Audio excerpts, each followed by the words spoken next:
A'udzubillahi minasyaitonirrajim. Bismillahirrahmanirrahim.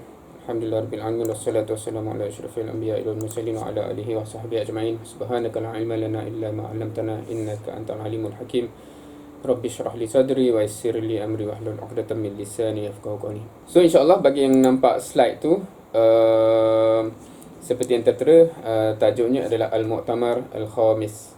Kalau kita translate jadi muktamar kelima. Okey, insyaallah. Okey, awal sekali kita akan dapatkan sedikit overview lah terhadap muktamar ini. So risalah Muktamar Khamis ni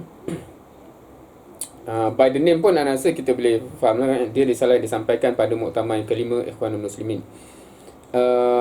So maknanya dah ada 4 muktamar sebelumnya, ni muktamar kelima. So dalam konteks itu juga dia bukan tulisan untuk sebaran yang dibaca tanpa konteks. Dia memang untuk address audience muktamar. So itu kita kena put in perspective first, sebab cara Al-Banna address audience-nya menggambarkan kita sedang dalam bermuktamar lah. So hopefully kita pun bermuktamar online lah kot hari ni, insyaAllah. Pada akhir Disember 1938, pada awal Januari 1939. So roughly kalau kita bayangkan Ikhwan bermula dah 10 tahun sebelum itu. So ini dah in average 2 tahun sekali muktamar. So ini dah muktamar kelima, dah 10 tahun bergeraknya Ikhwan. Ikhwan telah berusia 10 tahun. Wilayah capaian pun dah makin luas, respon umat semakin bertambah dan pembincangan mengenai Ikhwan tu sendiri pun makin banyak. So ini backdrop kepada risalah ini. Dan risalah yang disampaikan oleh Al-Banna ini dijadikan landasan jamaah berhadapan berbagai perubahan. So kenapa risalah ni kita cover dalam silibus kita? Kenapa kita tak pernah cover yang risalah muktamar pertama, kedua, ketiga, empat? Kenapa tak cover? So kerana risalah ni dalam konteksnya yang tersebut memberikan banyak panduan-panduan untuk kita. So dia jadikan salah satu silibus lah basically. Okay, insyaAllah. So Al-Muqaddimah. Ini Muqaddimah yang Al-Banna sendiri tulis lah. Yang tadi tu ialah di luar risalah tadi . Maksudnya information berkaitan dengan muktamar. So kita akan pergi first apa yang Al-Banna sebutkan dalam Muqaddimahnya. Dan Muqaddimah ni again, dia bukan Muqaddimah buku. Dia Muqaddimah berkata-kata kepada audien muktamar, insyaAllah. Ayyuhal ikhwan. So anak akan narrate balik kata-kata Al-Banna insyaAllah untuk kita dapat gambaran dia. Saya menginginkan kita sentiasa beramal, tidak banyak berbicara, dan mewakilkan perbahasan tentang Ikhwan serta langkah-langkahnya hanya kepada amal. Okay, kalau ikut preference Al-Banna, itulah dia punya preference. Maksudnya kalau orang nak tahu pasal Ikhwan ni, biar dia tengok amal kita berbicara lah, dan bukan kita yang banyak propaganda kan. Tetapi kalian menghendaki saya berbicara dan membahagiakan kita semua dengan pertemuan umum ini, maka kami ucapkan terima kasih kepada kalian. Okay, so ini backdrop dia lah. Maksudnya dia mengutarakan rasa hatinya dan juga meraihkan intention dan kemahuan para ikhwan yang lain. Tidak mengapa, la ba'sa, tidak mengapa. Jika kita memanfaatkan kesempatan mulia ini untuk memaparkan capaian-capaian kita, melihat kembali agenda kerja kita, memastikan tahapan-tahapan perjalanan kita, menentukan tujuan dan menetapkan sarana ini wasilah. Dengan demikian, fikrah yang tampak rancu menjadi jelas. Okay, again, in konteks ana menggunakan buku ni. So memang dia ada Arab Melayu, Arab Indonesia lah basically. So kenapa ada perkataan-perkataan yang tertentu tu, sebab anda ambil dan setengah percayaan tu anda tak sempat nak fikirkan apa translation dia kepada bahasa Melayu. Anyway, so dengan demikian fikrah yang tampak rancu menjadi jelas, pandangan yang keliru diluruskan, langkah yang samar dapat diketahui, mata rantai yang hilang terajut kembali, dan manusia mengetahui hakikat dakwah Ikhwanul Muslimin tanpa ada lagi kesamaran dan kerancuan. Okay, so insyaAllah meraihkan permintaan para ikhwan, dan juga menggunakan peluang ini untuk actually meluruskan kefahaman kepada para ikhwan dan juga kepada sesiapa yang tertanya-tanya, ikhwan ni apa sebenarnya. So itu backdrop ataupun mukadimah yang disebutkan.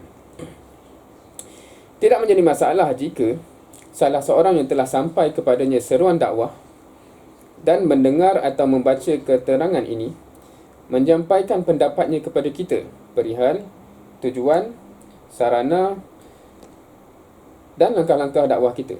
Maknanya Al-Banna meraihkan kalau ada feedback yang masuk, kita bisa mengambil yang baik dari pendapatnya dan mengikuti kebenaran dari saran-sarannya.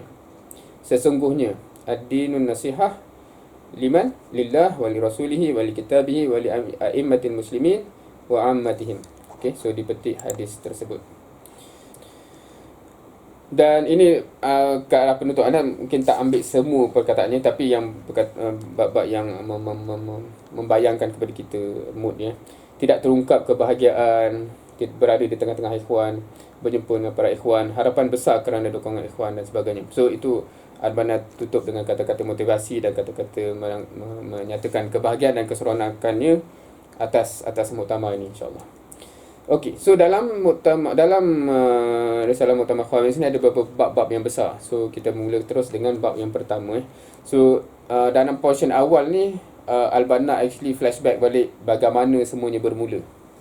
So Al-Muktamar Khamis dalam kat sini bab Al-Ikhwan fikrah fi nufusi arba'ah.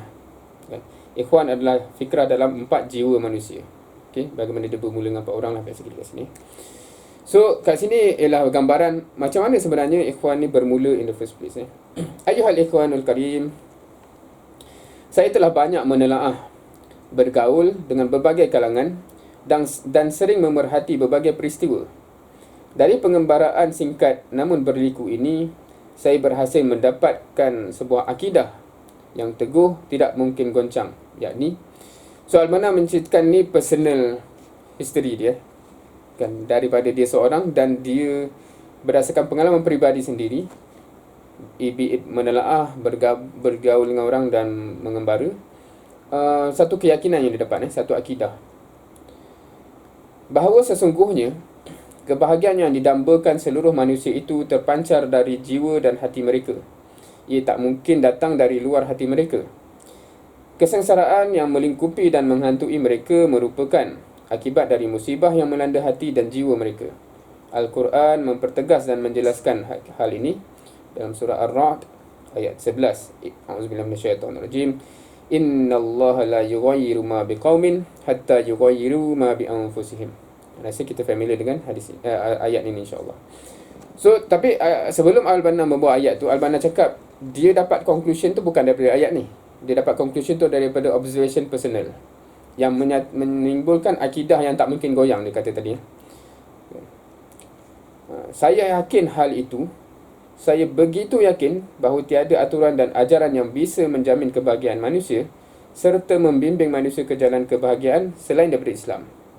Tapi di sini bukanlah tempat untuk memperincikan hakikat ini.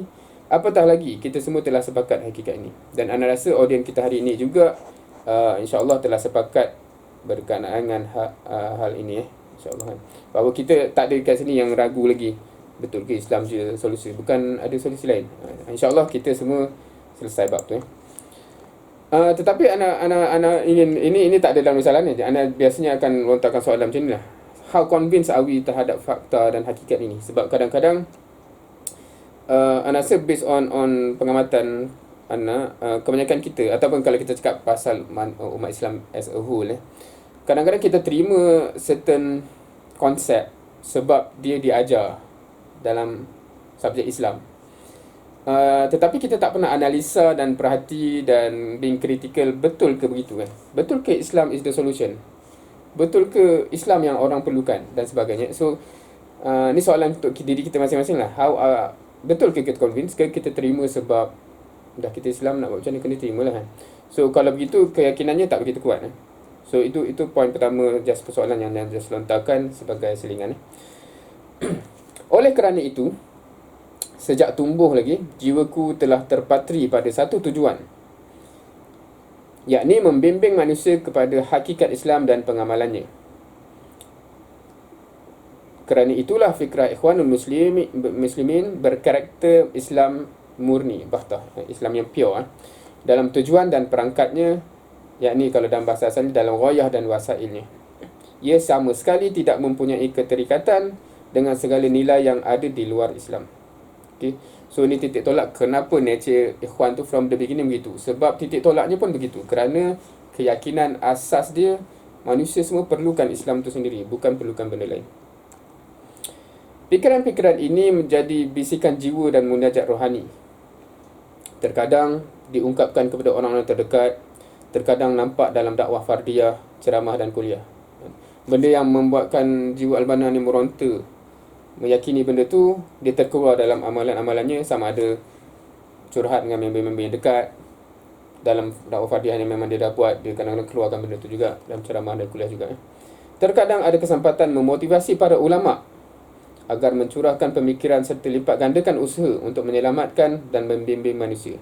So perasaan dia begitu kuat terhadap keyakinan tu sampai dia mengusahakan untuk motivate ulama-ulama yang ada ketika tu untuk makin put the effort untuk membimbing manusia.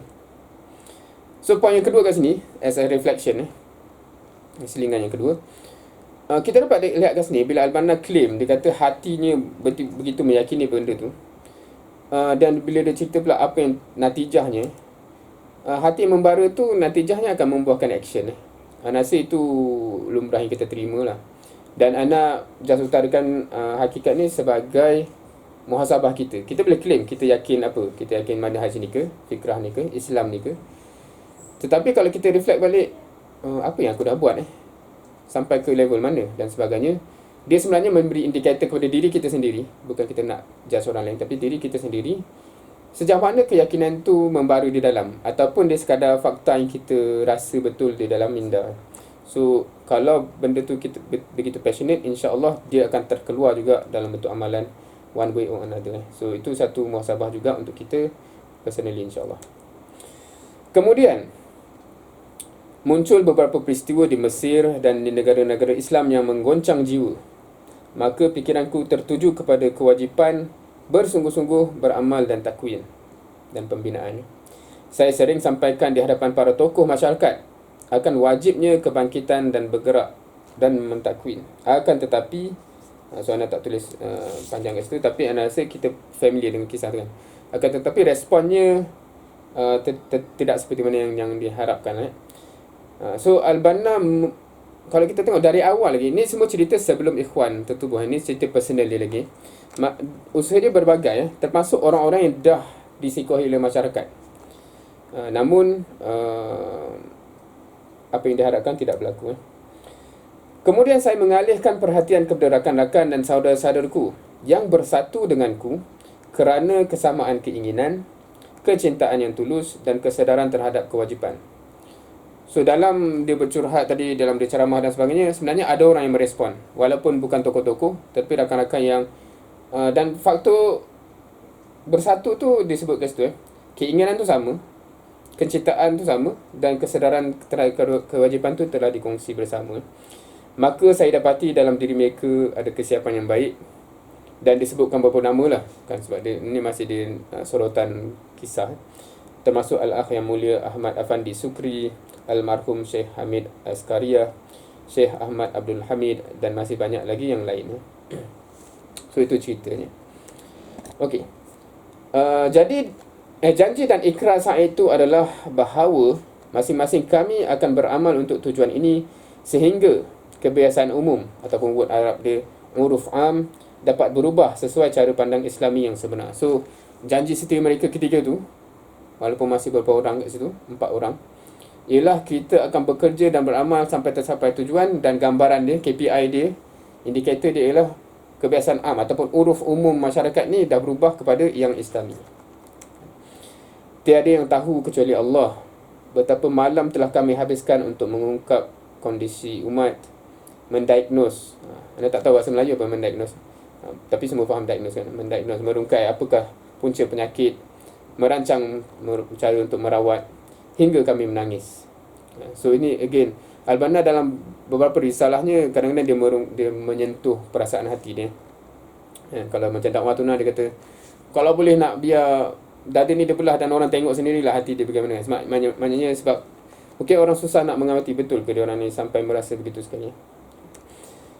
Dan again, insertion yang ketiga.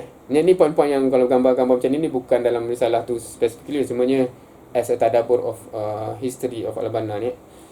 Uh, dan ini sebab anak semua familiar dengan gambar ni kan. Siapa yang pernah ziarah tempat ni? Kan? Ini Ghar Hira kalau kita boleh baca kat situ. Dan kalau kat satu atas tu dia ada Iqra bismi rabbikal ladzi khalaq dalam bahasa hijau dan Ghar Hira dalam bahasa merah tu kan. Now, anak rasa ada similarity dari kalangan para dai-dai yang hebat dengan similarity dengan apa yang dilalui oleh Rasul sallallahu alaihi wasallam.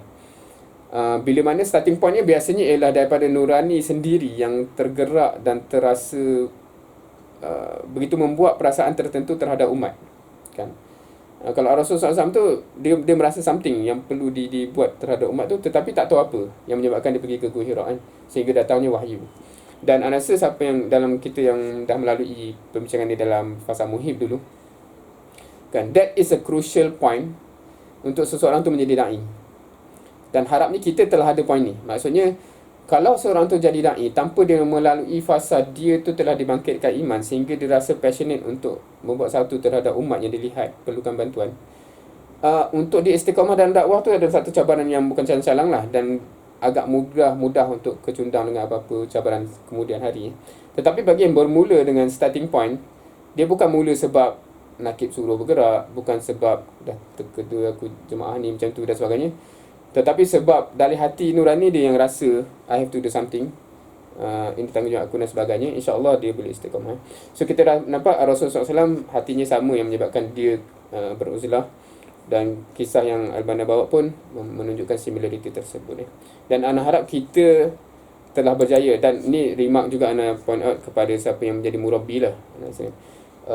Critical point dalam antara objektif muhib, kalau yang bawa muhib, critical point objektif yang perlu dicapai ialah tertrigger perasaan ini sebelum jadi muayyid. Maksudnya dia tanpa disuruh, tanpa apa, dia dah membuat-buat macam mana saya nak selamatkan umat ni.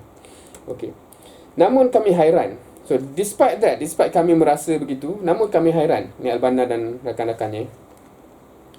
Dalam keadaan kami sibuk sebegitu, ada orang-orang yang menganggur tertidur pulas bergadang di warung kopi. So masih ramai juga Muslim yang lepak lagi, chill lagi. Kami benar-benar hairan kerana ternyata sebahagian besar daripada mereka adalah para cendekiawan dan orang-orang yang semestinya lebih layak daripada kami untuk memikul amanah ini. So abang nak cakap ni, yang lepak-lepak ni bukan just orang-orang yang tak ada pelajaran, tetapi termasuk orang yang secara umumnya lebih di-expect untuk memikul galasan inilah kan. Sebab kalau kita tahu kisah hidup Al-Banna pun, dia sebagai guru sekolah kan, yang di Azhar sebagainya tu, kenapa begitu kan. So itu dia punya perasaan dia lah. Maka sebahagian dari kami berkata kepada sebahagian yang lain, bukankah ini juga merupakan salah satu penyakit umat? Bahkan mungkin merupakan penyakit yang paling berbahaya. Apa penyakit tu? Di mana umat tidak memikirkan penyakitnya dan tidak berusaha mengubati dirinya. So bila umat tu sendiri tak care, tak aware pun dia ada penyakit dan tak put an effort untuk mengubati penyakit dirinya, itu sendiri adalah satu penyakit yang amat-amat paling berbahaya yang diungkapkan kat sini. So ini antara benda-benda yang mungkin kita boleh reflect sejauh mana masyarakat kita begitu kan. Alhamdulillah over the years dengan pengaruh dakwah, termasuk dakwah ikhwan yang masuk ke banyak negara, termasuk negara kita, secara umum mana rasa orang yang ingin memperbaiki something dalam diri dia tu makin ramai, Alhamdulillah. Tapi kalau kita zoom out lagi as a full spectrum of masyarakat Malaysia ni contohnya, saya rasa masih banyak juzuk-juzuk yang tak tersentuh langsung dengan perasaan sebegini kan. Walaupun masjid-masjid kita agak imarah lah, Alhamdulillah, tapi kalau kita kata berapa percentage of the real population, dia masih kecil sebenarnya. So itu juga satu muhasabah. Kerana hal demikian, kerana hal sebegini, kami beramal, dan untuk memperbaiki kerosakan ini, kami mewakafkan jiwa-jiwa kami. Waktu terus berjalan. Again, ini masih sebelum ikhwan. Dan kami berempat akhirnya berpencar ataupun terpisah tempat lah. Ahmad Afendi Sukri di Mahrudiyah. Wallahualam. Mungkin ada orang yang tahu tempat tu lebih tahu sebutannya bagaimana. Almarhum Syekh Hamid Askariyah di Zagazik, Syekh Ahmad Abdul Hamid di Kaf Dawar, dan saya sendiri di Ismailiyah. So ini 4 jiwa yang asal yang dah bersama-sama berjanji setia untuk misi ini. Tapi ini belum janji setia ikhwan tu lah. Ini masih janji setia untuk bersama-sama membawa misi ini hingga berubah dan perubahan itu berlaku. Tapi mereka tak sampai bersama kerana ditempatkan di tempat yang berbeza-beza lepas tu, insyaAllah. Okay, so ni baru masuk Ismailiyah dan trigger point kepada ikhwan tu tertubuh.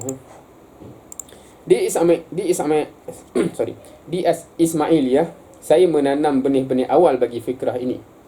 Setelah itu berdirilah sebuah perkumpulan. Tak silap word dia ialah hay'ah. Kalau kita baca kat sini, sebab nanti word ni akan digunakan kemudian untuk refer kepada beberapa benda. Hay'ah. Berdirilah sebuah perkumpulan yang sederhana di tempat di mana kami beramal. Kami mengusung pancinya dan kami berjanji setia kepada Allah untuk melakukan ketaatan penuh dalam memperjuangkan risalahnya. Nama perkumpulan ini adalah Ikhwanul Muslimin. Okay, so kat situ ni baru sampai tertubuh Ikhwanul Muslimin. Panjang lagi cerita kita ni. Ni baru start Ikhwan, belum 10 tahun lagi ni kan. Okay, so tapi anda stop guys tu just untuk reflection awal lah. Just ni macam quiz sikit lah kot. Kalau nak respon, boleh respon. Okay, that's how it all began. So itu titik mula kepada Ikhwan tu sendiri. Siapa ingat apa first element trigger point kepada semua ni yang Almana sebutkan? Boleh respon either dalam medium apa pula, cakap atau tulis. Siapa boleh recall? Apakah first element yang Almana highlight sebagai starting point of all of this? Bukan starting point kepada Ikhwan, starting point kepada the whole story, termasuk starting point kepada diri dia personal tu. Ada ingat? Ini baru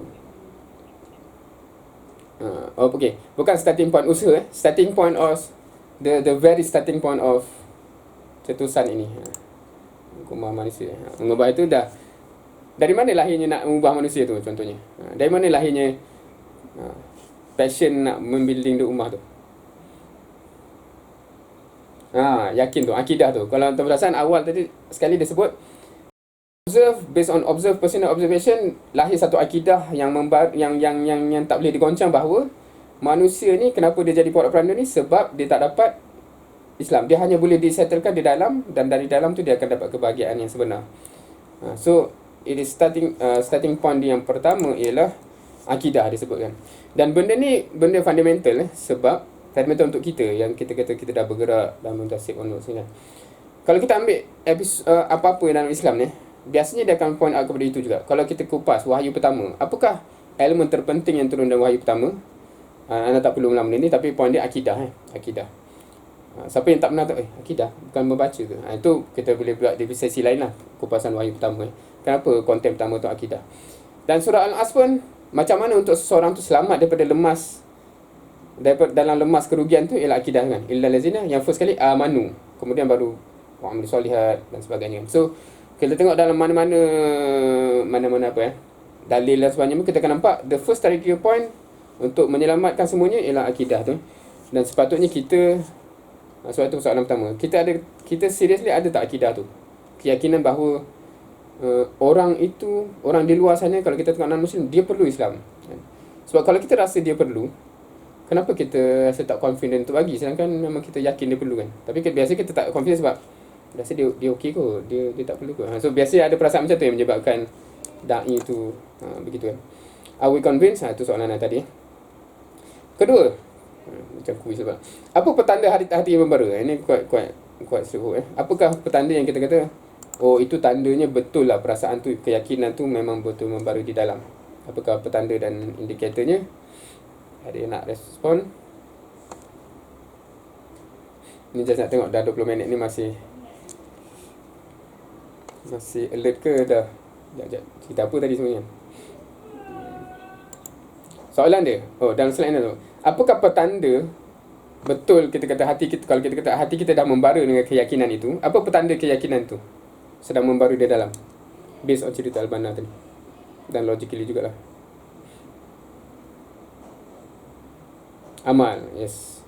Kan dalam tu Al-Banna sebut kan, maknanya tertrigger macam-macam. Dia pergi curhatkan orang ni, macam mana nak selesaikan ni. Dia pergi nasihat kepada tokoh-tokoh masyarakat kan, kepada ulama, boleh tak buat kerja lebih sungguh lagi dan sebagainya. Maknanya sekiranya kita ada passion yang membara, dia akan terpancar usaha-usaha.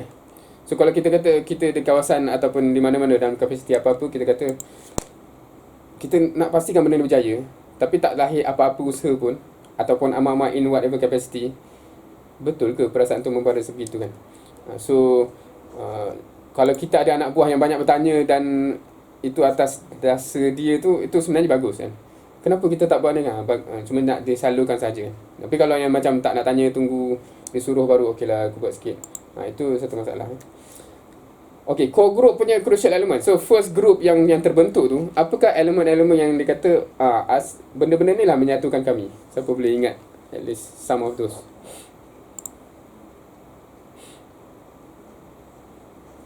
Kan, apakah elemen-elemen yang disebut yang bila Albana kata dia cuba kat situ tak ada sahutan, dia cuba kat situ macam tak ada respon, tetapi ada yang terkumpul yang bersama dengan aku tu, dan dia sebut beberapa karakter yang menyebabkan kesatuan tu tengah. Satu, keinginan yang sama kan. Ada lagi? Ada 3 elemen kalau tidak salah dia disebut dah. Tapi itu dah indikator yang maknanya dapat point tu . So keyakinan yang maknanya semua share the same convince of the same keyakinan. Perasaan pun dah jadi perasaan yang sama, dan kesedaran kewajipan tu pun kesedaran yang sama, insyaAllah. So hopefully semua benda ni dah shared among us kan, maksudnya kita dah yakin benda yang sama, kita dah merasai benda yang sama, dan kita sedari benda yang sama, insyaAllah. Okay, so masuk kepada bab yang kedua, insyaAllah, iaitu Islam al-Ikhwan al-Muslimin. Islam Ikhwan Muslimin kalau kita translate. Jadi buat sama pun, sebab memang kita ambil buat tu. Okay, Islam Ikhwan al-Muslimin. Wahai ikhwan. So dekat sini dia macam minta izin lah, sebab dia guna term ni. Dan sebab kalau orang dengar pun, Islam Ikhwan Muslimin tahu. Perkenankanlah saya menggunakan ungkapan di atas. Tidaklah saya maksudkan bahawa Ikhwan Muslimin memiliki ajaran Islam yang baru. Dan bukanlah kata, oh ni Ikhwan Muslim, ni Ikhwan. Kita sekarang dah tak ada label Islam yang baru. Kalau dulu bukanlah Islam yang baru, macam tagline. Dulu kan ada tagline Islam Hadari dan sebagainya. So anyway, yang saya maksudkan, sebahagian besar muslimin telah melepaskan sifat-sifat, adab-adab dan atribut ni apa bahasa Melayu keislaman dari diri mereka. Mereka berbeza pendapat tentang makna Islam dengan perbezaan yang amat jauh. So kenapa dia kata Ikhwan Muslimin tu, sebab dia nak bawa inilah Islam yang kita fahami, sebab Islam yang semua orang faham ni dah macam-macam dah. So dia nak bawa balik Islam tu, dia terpaksa labelkannya in a certain level lah. Ada yang melihat Islam hanyalah ibadah ritual. Ini yang tersebar luas typo tu. Tersebar luas di kalangan majoriti Muslim. So majoriti Muslim dia jadi beginilah ketika itu, especially ketika itu. Tapi ada juga yang melihat Islam hanyalah akhlak yang mulia, spiritualism, jauhi material. Ada yang nampak macam tu juga. Ni macam kesufian sikit lah. Ada juga yang keislaman ni hanyalah ideologi warisan dan amalan turun-temurun. Ada pula yang tengok dari luar, Islam ni adalah benda yang tak maju lah, warisan yang kolot dan tak maju. Kerana itu sering protes Islam dan apa saja yang terkait dengan Islam. So macam-macam dah persepsi pasal Islam yang wujud dalam masyarakat ketika itu.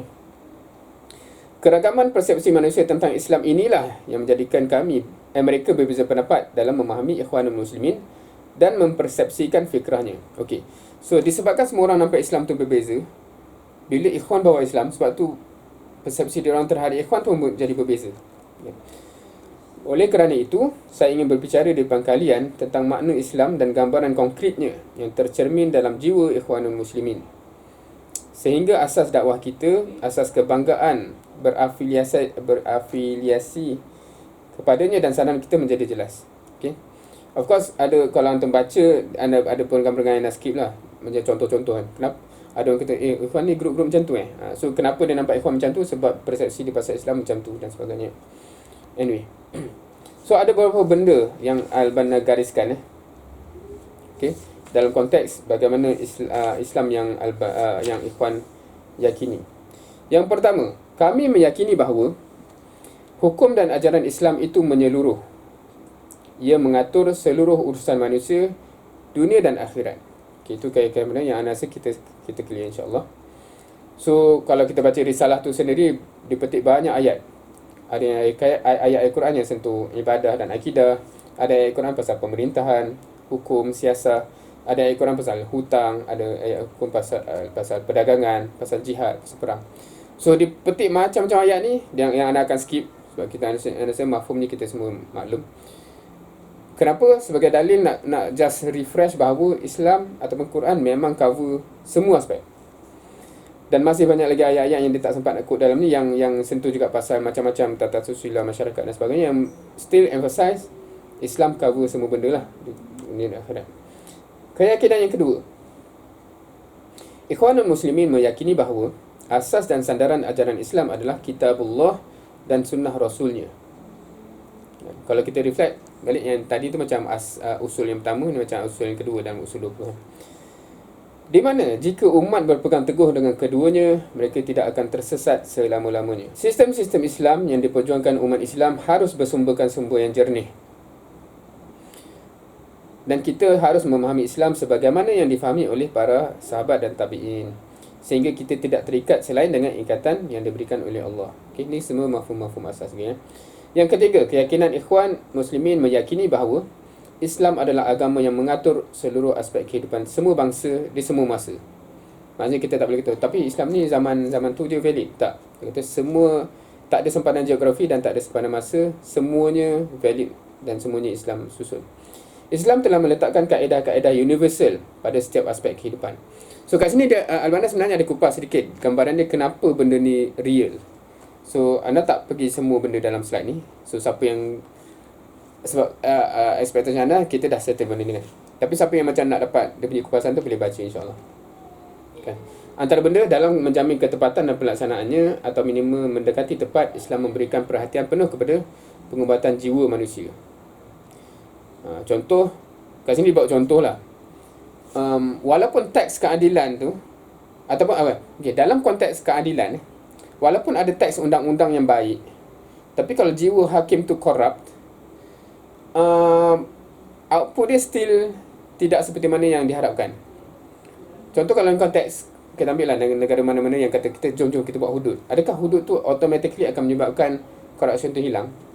Kalau sebelumnya dengan corruption hakim ni menyebabkan, ataupun sistem tu menyebabkan orang yang mencuri RM1, RM2 kena masuk lokap, orang yang curi juta-juta tak kena apa-apa.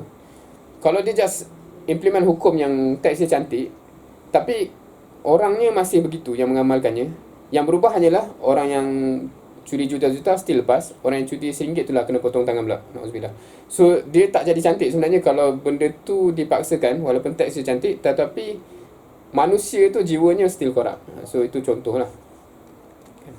Dengan sebab dengan itu jiwa manusia menjadi pusat perhatian Islam.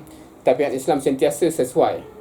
Okay? So disebabkan dia kata kita jangan lepas pandang elemen ini. Dia kata sebab setengah orang dia tak pandang elemen ni. Dia kata just kerana hukum tu lah dia sesuai semua masa. Tak, sebab Islam ni menekankan semua aspek termasuk dan especially jiwa manusia. Disebabkan emphasize itulah sistem Islam ni sesuai dengan semua zaman dan sebagainya, sebab jiwa manusia tu sentiasa dicantikkan. Dan juga disebabkan itulah Islam tak pernah melarang kita mengambil mana-mana sumber yang tidak bertentangan dengan syarak selagi dia soleh, dan tak bertentangan dengan kaedah-kaedah dan yang integral dan asas yang universal. So contohnya sistem apa-apa boleh tak digunakan selagi tak bertentangan, dan selagi mana Islam tu menyusun jiwa-jiwa manusia tu, insya-Allah dia akan still jadi cantik. Tapi kalau secantik mana pun sistem tu tapi jiwa-jiwa manusianya corrupt, dia still jadi tak cantik. Na'udzubillah. Okay, itu aspek ketiga yang difahami. Dan kita kena faham tiga-tiga benda yang diimani ni yang menyebabkan cara gerak kerjanya seperti mana yang kita lihat. Kan, orang yang tak meyakini benda yang sama mungkin dia tak adalah aspek tu, kan. Okey. So tamat bab itu, masuk kepada bab yang keempat, iaitu al-ikhwan fikrah islahiyah syamilah, ataupun ikhwan adalah fikrah pembaikan yang menyeluruh, fikrah islah yang menyeluruh. So far okey lagi. So kita dah so dekat sini chapter dia tak dinomborkan. So anda lupa ni dan nak chapter ke berapa ketiga ke keempat dah ni. But anyway, Yang ni pun Anda rasa banyak recap lah. Anda rasa bab-bab awal ni semua banyak recap. Cumanya kalau ada setengah benda pun kadang-kadang dia mau kepada muhasabah. Either muhasabah personal ataupun muhasabah gerak kerja kita. Sebagai hasil dari pemahaman yang komprehensif dan utuh tentang Islam dalam Ikhwanul Muslimin, adalah bahawa fikrah mereka melingkupi seluruh aspek pembaikan ataupun islah dalam tubuh umat. So dia nak cerita kenapa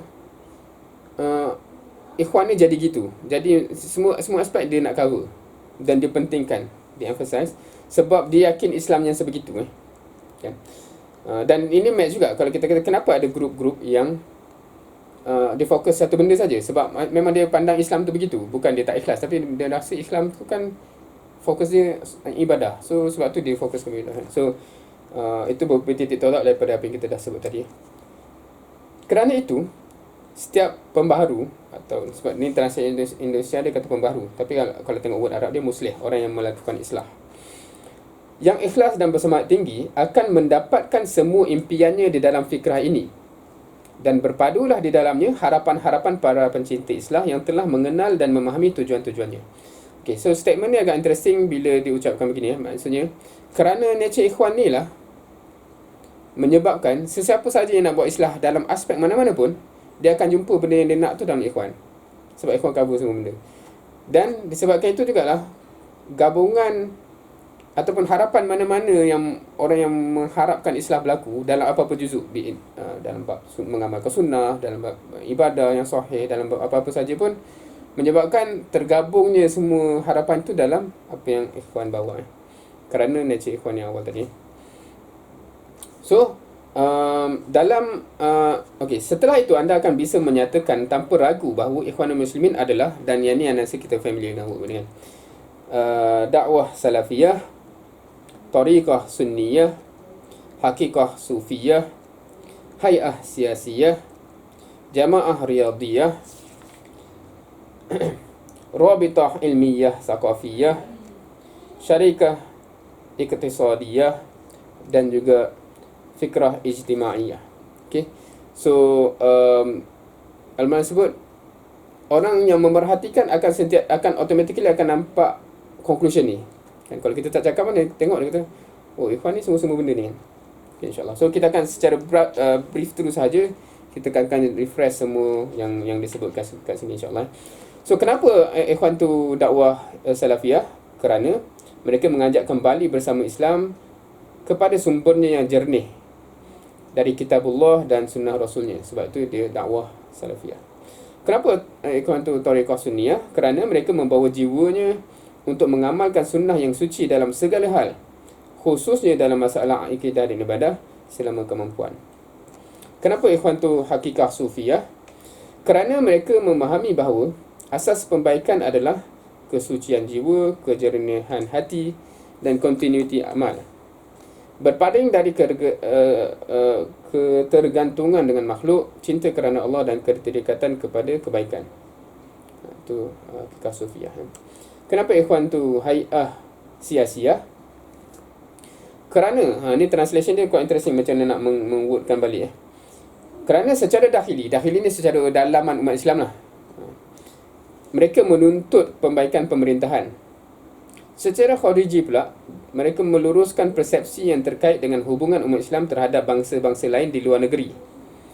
Dan mereka juga mentarbiah bangsa agar memiliki aizah dan kemuliaan, serta menjaga nasionalisme ataupun dawud yang digunakan qaumiyah, qaumiyatihi, nasionalisme mereka sebisa mungkin. So asalnya translation dia kat sini cakap nationalism. So takut apa, kenapa ke Al-Banna kata kena jaga nasionalisme pula? So dalam word asalnya qaumiyatihi So wallahualam kalau antum nak translate bagaimana menjaga semangat kaum mereka sebisa mungkin Kenapa ikhwan ni jamaah riyadiyah? Kerana mereka sangat memperhatikan fizikal dan memahami benar bahawa seorang mukmin yang kuat itu lebih baik daripada seorang mukmin yang lemah.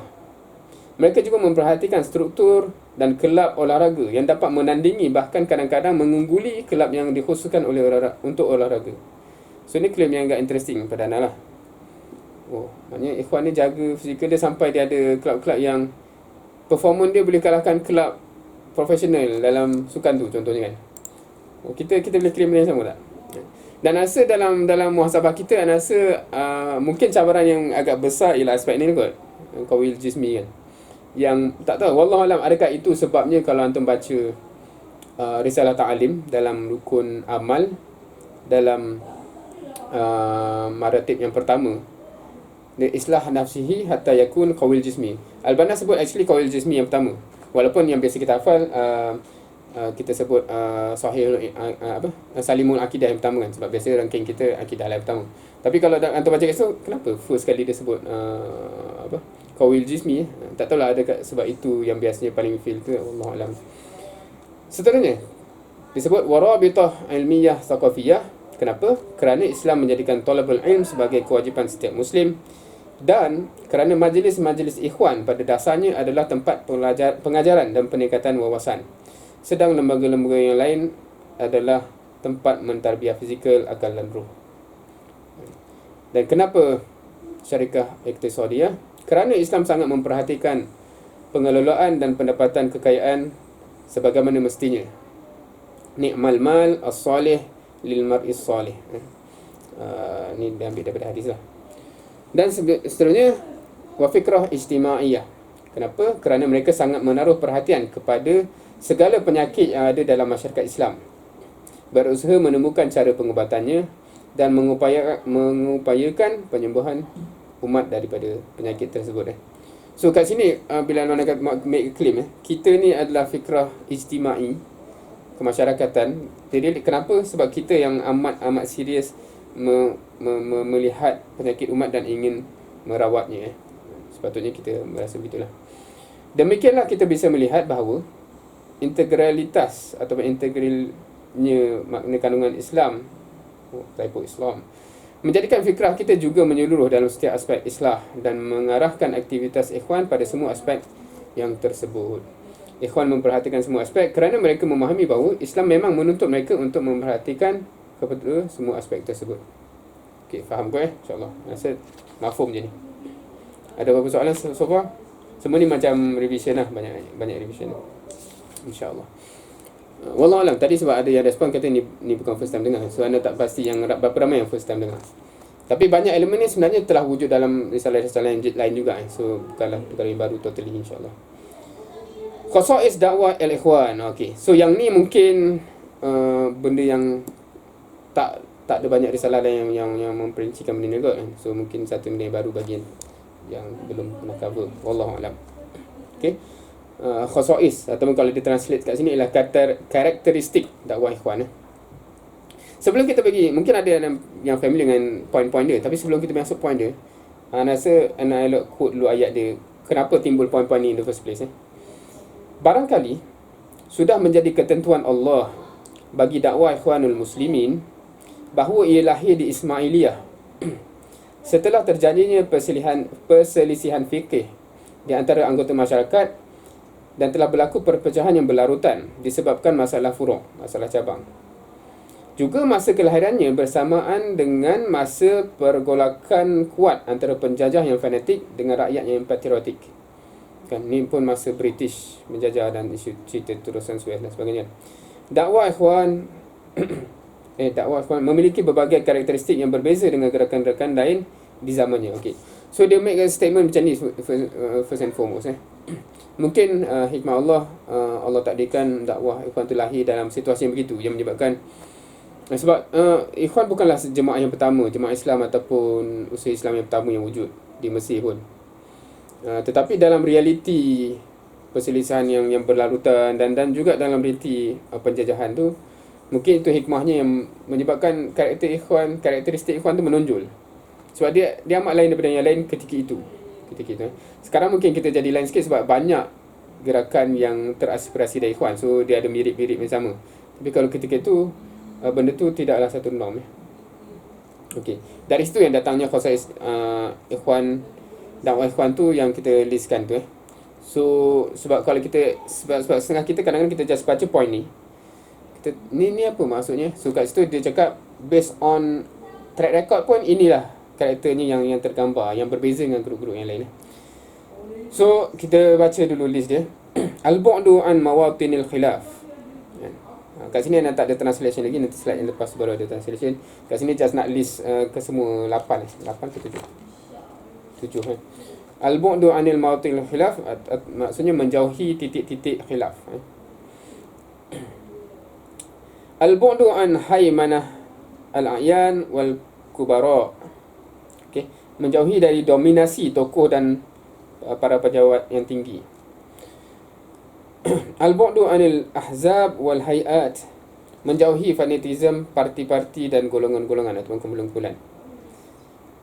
Al-inayah bitakwin wa tadarruj fil khutuwat, memperhatikan pembinaan dan pentahapan dalam langkah-langkahnya.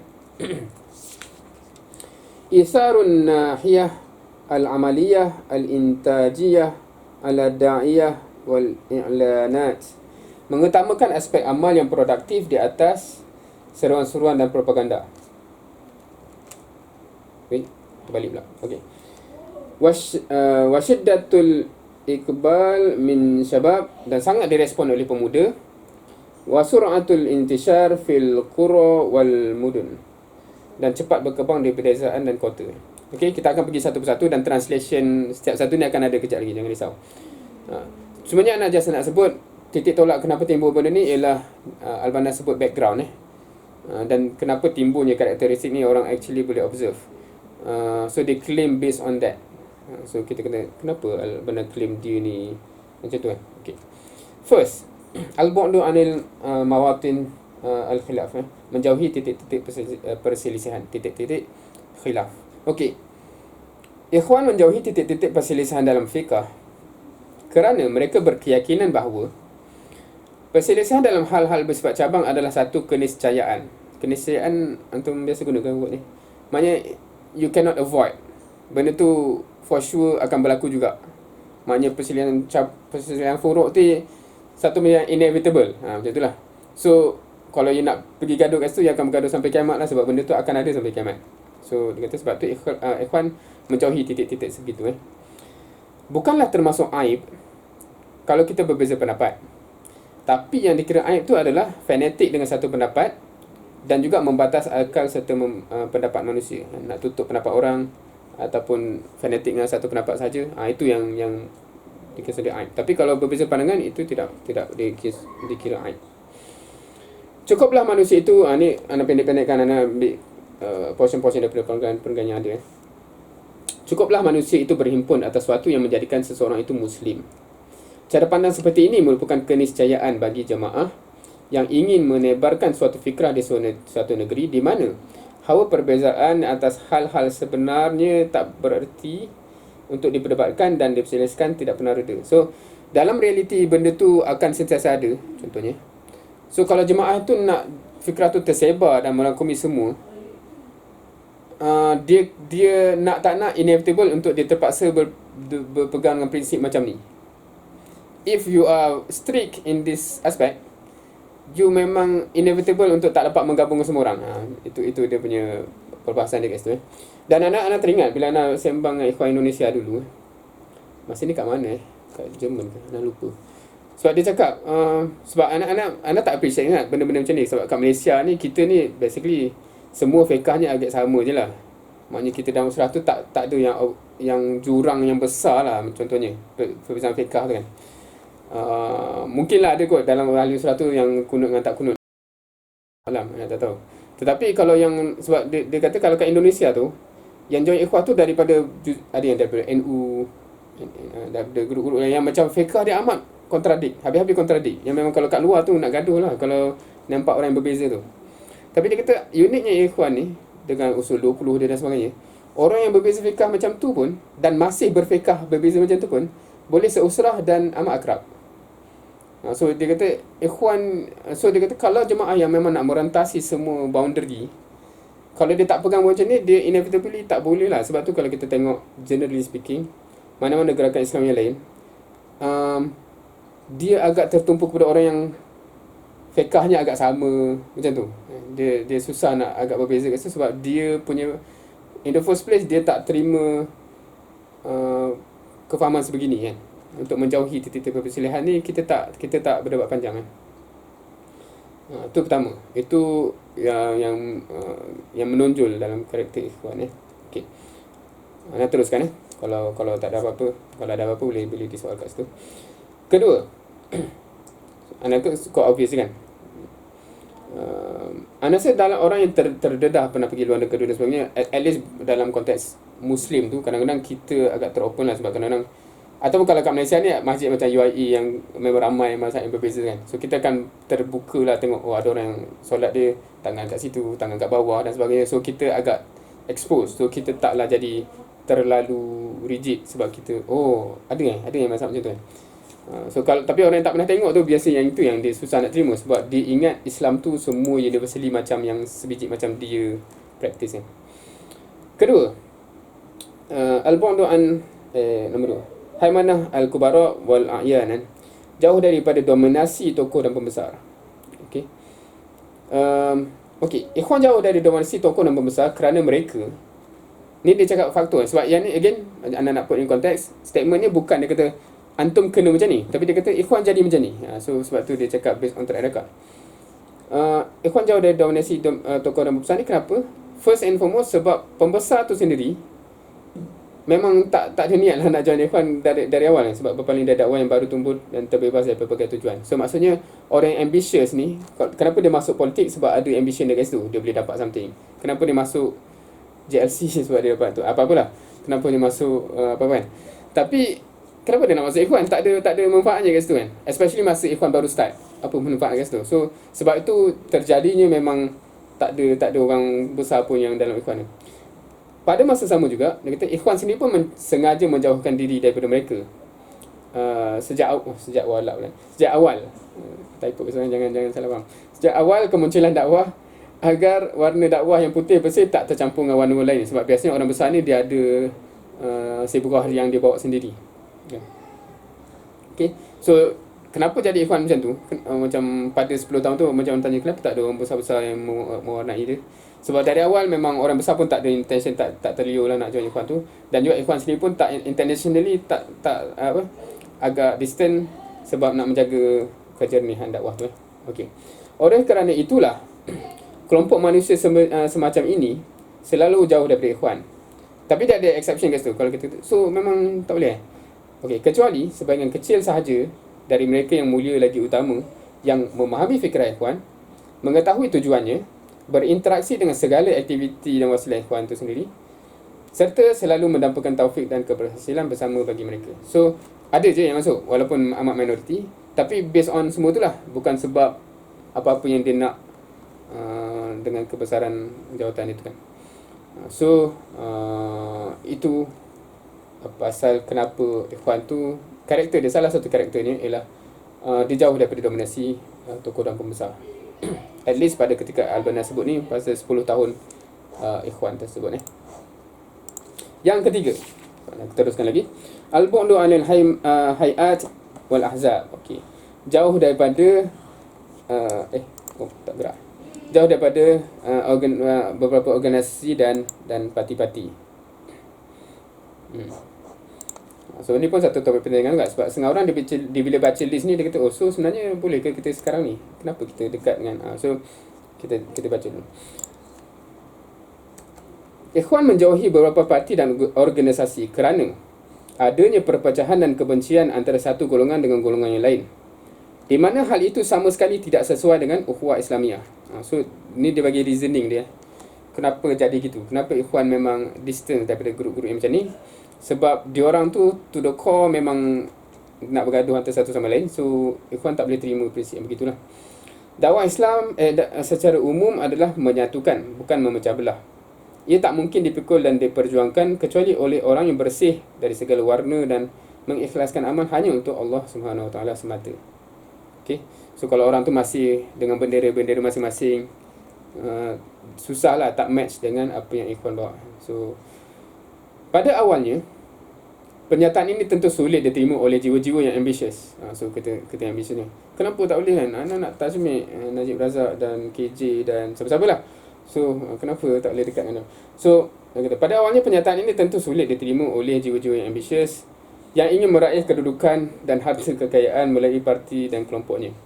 Oleh kerana itu, kami lebih mengutamakan menjauhi semuanya dan bersabar tidak mendapat beberapa anasir yang soleh, sehingga tabir itu akan segera terkuak, terkuak apa bahasa itu, dan manusia akan mengetahui sebahagian hakikat tersembunyi. Pada akhirnya mereka akan kembali kepada manhaj yang ideal dan hati mereka dipenuhi oleh rasa yakin dan percaya. So, poin dia kat sini bukan isu kita ada dendam ke apa dengan orang macam ni, tapi dia just nak cakap dalam fasanya ianya dijauhi supaya tak terjemah dakwah tu, tetapi akan sampai marhalahnya kita kena benda tu dapat terlihat dan mereka akan yakin dengan fikrah dan tak ada masalah apa isu-isu tu boleh diselesaikan. Sekarang okey, so dia cakap background tadi kan sepanjang ni, tapi sekarang ni dah 10 tahun ni, ketika kaki dakwah semakin kuat, tiang penyangganya semakin kukuh, kita dah mampu mengarah dan bukan lagi diarah, kita mampu mempengaruhi bukan lagi dipengaruhi, maka kita persilakan dengan hormat kepada para tokoh, pembesar, organisasi-organisasi dan partai-partai untuk bergabung, meniti jalan dan beraktivitas bersama kami. So ini benda-benda ni lah, saya rasa kita kena baca tu in context. Kalau kita baca just sebab kadang-kadang kita baca headline je kan, oh menjauhi parti, tak baca pun dia punya kupasan tu. So kadang-kadang kita ada persepsi yang silap. So Al-Manan cakap ada fasa awal tu kenapa begitu, dan kemudian kita dah kukuh, kita bukan lagi dipengaruhi tapi kita yang mempengaruhi. So kita buka, kalau ada parti nak bergabung pun, nak beramal bersama pun tak ada masalah. Tapi dia ada clause kat situ, mereka harus mahu meninggalkan lembaga-lembaga kosong yang tidak diperlukan dan bersatu di bawah panji Al-Quran yang agung, berjalan atas sistem Islam yang lurus, etc. So dia kena disebabkan fikrah tu lah, bukan dia nak bergabung tu sebab dia nak menggunakan ikhwan untuk parti dia ke sebagainya kan. Okay, so kalau mereka menyambut, jika mereka menyambut, itulah kebaikan dan kebahagiaan untuk mereka sendiri, dunia dan akhirat, dan dakwah pun juga dapat hemat dan waktu mereka jugalah. Namun jika mereka menolak, maka tidak menjadi masalah untuk kami untuk menunggu sejenak sembari memohon pertolongan hanya kepada Allah SWT, sehingga saatnya nanti akan sampai juga saatnya apabila terbuka juga hakikat yang sebenar dan sebagainya lah kan. Dan ketika itu mereka boleh join lah, walaupun sama ada terlambat atau tidak. So intentionnya saya rasa agak jelas kan kat situ kan. Bukan maknanya tidak ada isu dendam dan sebagainya, tetapi isu kemaslahatan dakwah dan juga sekiranya mereka menerima dakwah tu in itself. Tafadhal. So yang keempat, at-tadarruj fil khutuwat, bertahap dalam langkahnya. Nah, Ikhwanul Muslimin meyakini bahawa setiap dakwah itu harus melalui 3 fasa, dan ana yakin ini adalah benda yang kita dah amat familiar, 3 fasa dakwah ni, iaitu ta'rif. Inilah fasa mempromosi, pengenalan, menyebarkan fikrah kepada khalayak dari segala tingkatan sosial. Kemudian takwin, fasa pembentukan, penyeleksian ataupun menyaring pendukung, menyiapkan kader dan pengukuhan barisan mereka yang telah direkrut. Tanfiz ialah fasa pelaksanaan amal dan produktiviti. Okay. So insyaAllah kita sedia faham dan yakin dengan 3 fasa ni insyaAllah. Kami mulai mengarahkan, ini Al-Banna menceritakan historically apa yang dibuat dalam fasa ta'rif. Kami mulai dengan mengarahkan dakwah kepada umat melalui kajian-kajian yang berkesinambungan. Hanya ada kelas-kelas yang berterusan setiap minggu mungkin. Berbagai cetakan, sebaran bertulis pun ada. Resepsi umum maupun khusus, program-program umum dan khusus dibuat. Harian Ikhwanul Muslimin yang pertama disusuri dengan majalah mingguan An-Nazir. So, surat khabar, majalah dibuat juga. Kami akan terus-menerus berdakwah. Okay. Sampai tiada seorang pun di Mesir itu melainkan telah sampai kepadanya dakwah Ikhwanul Muslimin. Okay. Itu gambaran ta'rif, marhalah ta'rif yang Al-Banna gambarkan. So quite interesting. Kita macam mana dengan marhalah ni akhbar apa kita ada, sebaran apa kita sehingga semua orang kenal melalui lisan kita sendiri kan. So itu yang telah Ikhwan buat sepanjang awal, dari awal 10 tahun tu pun lagi kan. Sebenarnya bukan masa 10 tahun, maknanya dari awal dakwahnya. Saya kira bahawa kita telah sampai kepada fasa pertama yang bisa memuaskan hati dan layak untuk meneruskan perjalanan. Okey, siapa yang pernah baca atau mengcover Risalah Manhaj, Al-Banna sebut benda yang sama basically. Kan, maknanya based on KPI marhalah fasa ta'rif, dia kata alhamdulillah fasa ta'rif dah objektif dia basically dah tercapai. Maknanya fikrah yang disebarkan dah tercapai meluas, dan siapa pembawa risalah tu orang pun dah kenal ikhwan tu siapa dan set-set mana. So 2 KPI tu telah tercapai. Langkah yang kedua pula, which is marhalah takwin, tergambar dalam 3 bentuk. Pertama, kataib ataupun katibah-katibah. Ini adalah lembaga pembinaan rohani bagi ikhwan muslimin. Okey. Siapa yang tahu konteks, kita akan tahu masa tu belum ada usrah lagi. Kan? Maksudnya Al-Banna, kalau antum baca Risalah Manhaj, kat situ Al-Banna starting point of Al-Banna kita apa? Announce akan dibuat katibah. Kataib tu jamak dia kepada katibah lah kan. So konsep dia macam usrah yang kita tahu hari ni lah, except for jumlah besar. Maknanya setiap minggu dia berkumpul 40 orang. Macam kita sekarang ni jadi setiap sebulan sekali itulah. Katibah yang menggabungkan usrah-usrah tu kan. Okey. Dan juga membentuk regu kepanduan, camping dan kelab-kelab olahraga. Ini merupakan lembaga pembinaan fizikal bagi ikhwan muslimin. So dia kata ada wasilah yang katibah dan macam kita berkata usrah tu yang aspek rohani dan sebagainya. Dalam aspek fizikal ada pula kelab-kelab ni, dan juga kajian-kajian dalam katibah sendiri ataupun pertemuan-pertemuan lain. Kalau dalam bahasa kita sekarang mungkin daurah, nadwah dan sebagainya. Ini merupakan lembaga pembinaan ilmiah dan intelektual bagi ikhwan muslimin. So dia cover 3 aspek. Aspek pembinaan ruh dan sebagainya, aspek fizikal dan aspek mental. Ini semua dan aktiviti-aktiviti lain juga yang melatih ikhwan untuk melaksanakan segala kewajipan yang menanti mereka sebagai sebuah jemaah yang siap memimpin umat, bahkan memimpin seluruh alam. Okay. So anak harap kita semua quite clear already. Masalah takwin ni untuk apa kan? So maknanya menyiapkan kader-kader kan. So itulah persiapan dia. Setelah kita merasa yakin dan puas pada posisi kita dalam langkah kedua ini, insya-Allah akan meneliti langkah ketiga, yakni amal yang membuahkan hasil-hasil nyata bagi ikhwanil muslimin. Okey, bahasa yang agak similar dengan Risalah Manhaj. Kalau Risalah Manhaj pun quite interesting. Anda tak pasti berapa ramai daripada kita ni dah cover Risalah Manhaj. Sebab kalau dulu dia tak ada dalam silibus pun, dan even tak ada dalam Majmu' Rasail pun. Tapi kalau Majmu' Rasail yang baru yang cetakan yang contohnya macam ni kita akan jumpalah salah satu jilid dia ada Risalah Manhaj. Tapi kalau kita ada Majmu' Rasail yang lama tu kan, yang bahasa Melayu saja dan sebagainya, kita tak akan jumpalah Risalah Manhaj kat situ which is quite interesting. Kenapa?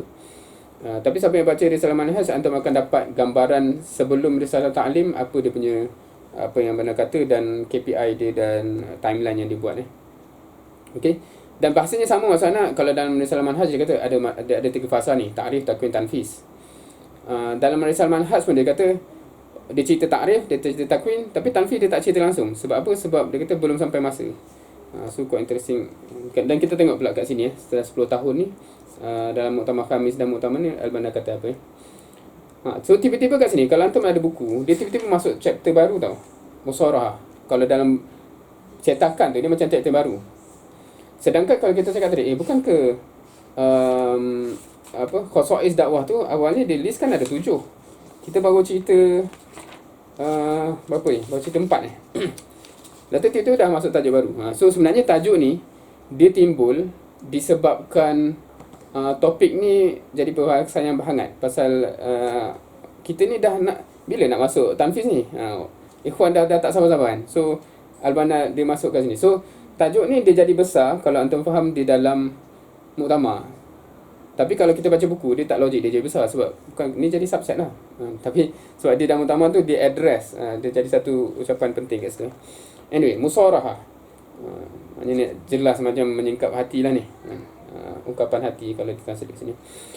Ayyuhal ikhwanul muslimin, khususnya yang terlalu semangat dan tergesa-gesa.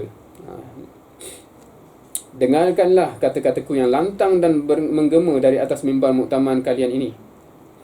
Sesungguhnya perjalanan kalian ini telah tergambar langkah-langkahnya dan tergambar langkah-langkahnya dan telah jelas batas-batasnya. Saya tidak ingin melanggar batas-batas yang telah saya yakini bahawa ia merupakan jalan yang paling selamat untuk sampai kepada tujuan. Memang mungkin jalan ini terlalu panjang, namun tidak ada alternatif lain kalau nak sampai ke tujuan itu. Sesungguhnya kepahlawanan itu muncul dengan kesabaran, ketabahan dan kesungguhan, dan amal yang berkesinambungan. Siapa di kalangan kalian yang ingin memetik buah sebelum matangnya atau memetik bunga sebelum waktunya, maka saya tidak mungkin bersamanya. Lebih baik dia meninggalkan dakwah ini dan bergabung dengan dakwah-dakwah yang lain. Namun, siapa yang bersabar bersama kami sampai benih tumbuh, pohon membesar, buah menjadi masak dan datang masa untuk menuai, maka sesungguhnya pahalanya hanya ada di sisi Allah. Kami dan dia tidak akan kehilangan pahala. Bisa berupa sebuah kemenangan dan kepimpinan atau berupa mati syahid dan kebahagiaan. Ini salah satu dari dua kemenangan tu. So kat sini statement awal Al-Banna bila dia cakap musyawarah ni ialah nak kata Al-Banna stick to the principle dia takkan memetik sebelum masaklah buah tu kan. Okey. Ayuhal ikhwanul muslimin, kekanglah luapan perasaan dengan pandangan akal dan terangilah kecemerlangan akal dengan gelora perasaan. Ayat yang macam ni saya tak tahulah kita boleh appreciate ke tak. Ini agak puitis lah ni. Kendalikan khayalan dengan kejujuran hakikat dan realiti, dan singkaplah hakikat dalam cahaya khayalan dan indah serta cemerlang. Janganlah cenderung secara total kepada salah satu sehingga kamu biarkan yang lain terkatung-katung, terkontang-kanting. Okey. Dua tu apa? Dua tu sebenarnya mengimbangkan antara akal dengan perasaan. Dia kata jangan sampai perasaan kita meluap tu menyebabkan kita overcome akal kita yang waras tu, dan jangan juga sebaliknya kan. Dan jangan dan kita kendalikan khayalan dan angan-angan kita bercita-cita nak ke depan ni dengan memahami realiti, dan juga realitinya juga kita kena corakkan dengan khayalan. So dia kata jangan terlalu extreme both way lah. Jangan terlalu berangan dan ikut perasaan sehingga kita nak lompat. Jangan juga terlalu macam tak ada angan-angan ke depan sehingga kita terikat dengan realiti tu dan tak bergerak ke mana. Jangan sekali-kali melanggar aksiomatika alam. Anda pun tak tahu macam nak bahasakan Melayu ni. Tapi aksiom tahu kan? Maknanya ada benda, aksiom ni apa Kerana aksiomatik itulah akan menang. Pergunakan, manfaatkan dan ubahlah arusnya. Maksudnya kalau kita melanggar hukum alam atau melanggar sunatullah, kita tak akan menang. Macam itulah cerita ni kalau nak in short kan. Maksudnya kalau ada sunatullah tu, faham ke statement tu? Anak assume sunatullah tu antum mesti faham kan. Dan kalau kita tahu hukum alamnya begitu, kalau kita nak cuba langgar juga, kita yang akan kalah lah dengan hukum alam tersebut. Axiom, benda yang paling basic yang tiada siapa yang akan argue kebenarannya. Okey. Ayuhal ikhwanul muslimin, sungguh pengalaman masa silam dan masa kini telah membuktikan bahawa tidak ada kebaikan selain jalan dakwah yang kalian lalui. Tidak ada jalan produktivitas kecuali sesuai perancangan yang kalian tengah buat, dan tak ada ketetapan kecuali pada apa yang kalian perbuat. InsyaAllah. Ketepatan. Tidak ada ketepatan kecuali apa yang kalian buat. Maksudnya ini dah paling tepat dah ni insyaAllah. Beramallah, Allah akan bersama kalian dan Allah tidak akan mensia-siakan amal kalian. Okay.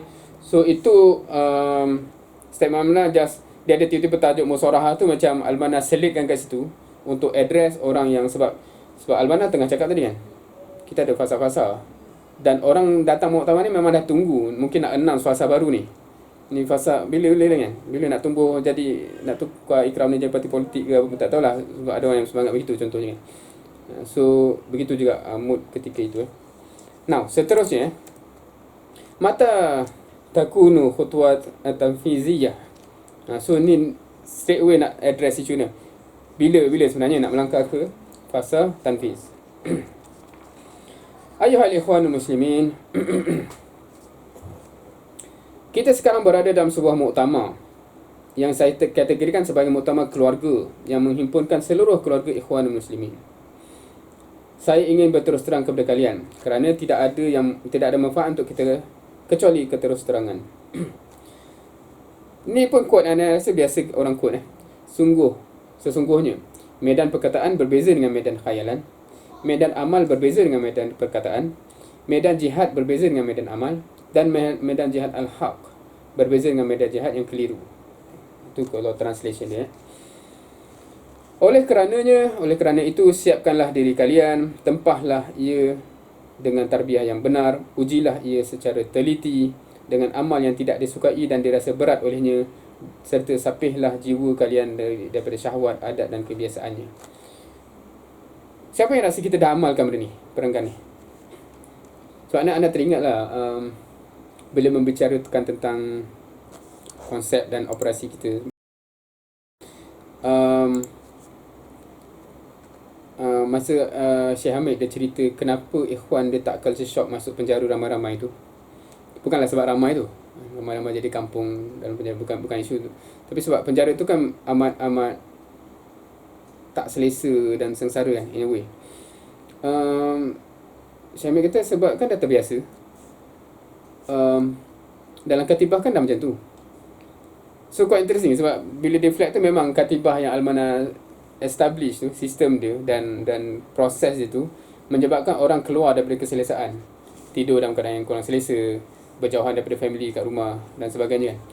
Yang best kita ni datang memang tilam, bantal apa semua kan. So memang masuk penjara still tak biasa juga kan, still culture shock. So bukan kita minta masuk penjara tu, tapi nak katanya wasilah kita sebenarnya tidak dibuat dalam bentuk yang memprepare kita kepada cabaran yang besar dia akan masa akan datang. Tetapi Al-Banna bila dia buat wasilah tarbiyah tu memang in mind of whatever possibility kita biasakan. So termasuklah benda ni kan. Kena biasakan diri kita tu tinggalkan syahwat, tinggalkan kebiasaan. Kebiasaan ni bukan benda yang buruk pun, benda yang normal, tapi benda yang tak biasa kita boleh jaga diri kita tak. So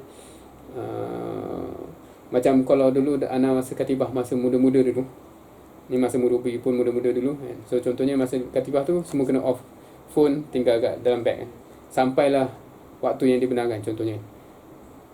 Tapi sekarang dah jarang dah melalui proses macam tu kan. Semua pun macam tak boleh hidup tanpa phone mungkin. Tapi benda-benda tu lah, pelatihan-pelatihan mengeluarkan diri kebiasaan tu lah kadang-kadang yang kritikal untuk melatih diri kita kan. Yang kalau kita tak buat, wasilah tarbiyah kita tak actually jadi wasilah tarbiyah. Itu satu masalah lah kan. Okey. Dia jadi wasilah medan ilmu sahaja mungkin. Okey, seterusnya. Di saat kalian, wahai ikhwanul muslimin, berjumlah 300 batalion. Siapa yang dah orang kata apa siapa yang dah baca Risalah Manhaj, antum akan juga nampak benda ni. KPI Al-Banna bila nak kata bilakah ready ataupun apa KPI dia untuk kita kata okey, sekarang kita dah boleh pergi ke fasa tanfiz ialah 300 batalion ataupun 300 katibah. Kita dah ada berapa katibah? So tu quite interesting. Berjumlah 300 batalion yang masing-masing telah mempersiapkan diri secara spiritual dan iman dan akidah, secara intelektual dan dengan ilmu dan sakafah, secara fizikal dengan aneka latihan dan olahraga. Maka saat ini mintalah aku untuk mengharungi gelombang lautan pun, menerobos kalung langit pun, dan memerangi setiap musuh yang beringas pun. Wallahualam maksud itu. InsyaAllah aku akan memenuhi permintaan kalian.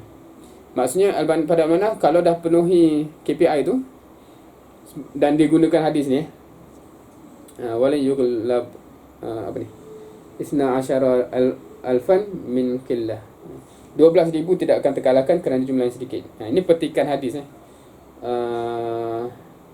dan ana letak snapshot kat mana hadis ni lepas ni. Walaupun dalam teks ni tak ada, tapi ana search dekat sunnah.com. Tapi kat sini KPI dia lah. Maknanya dia ada dia Al-Banna relate dengan 12,000 orang. Kenapa? Sebab Al-Banna memang set setiap katibah tu 40 orang. So bila cukup 300 katibah, insya-Allah cukuplah 12,000 orang tu. Kan. So kita dah berapa katibah? Tapi katibah kita setiap kau datang pun berapa orang. So tu satu cerita lah. So okey, ni hadis lah. Kalau yang color tu ana copy paste masuk dalam slide tadi kan. Ni kalau antum pergi kepada sunnah.com, link kat bawah tu, kalau nak tengok hadis tu lah.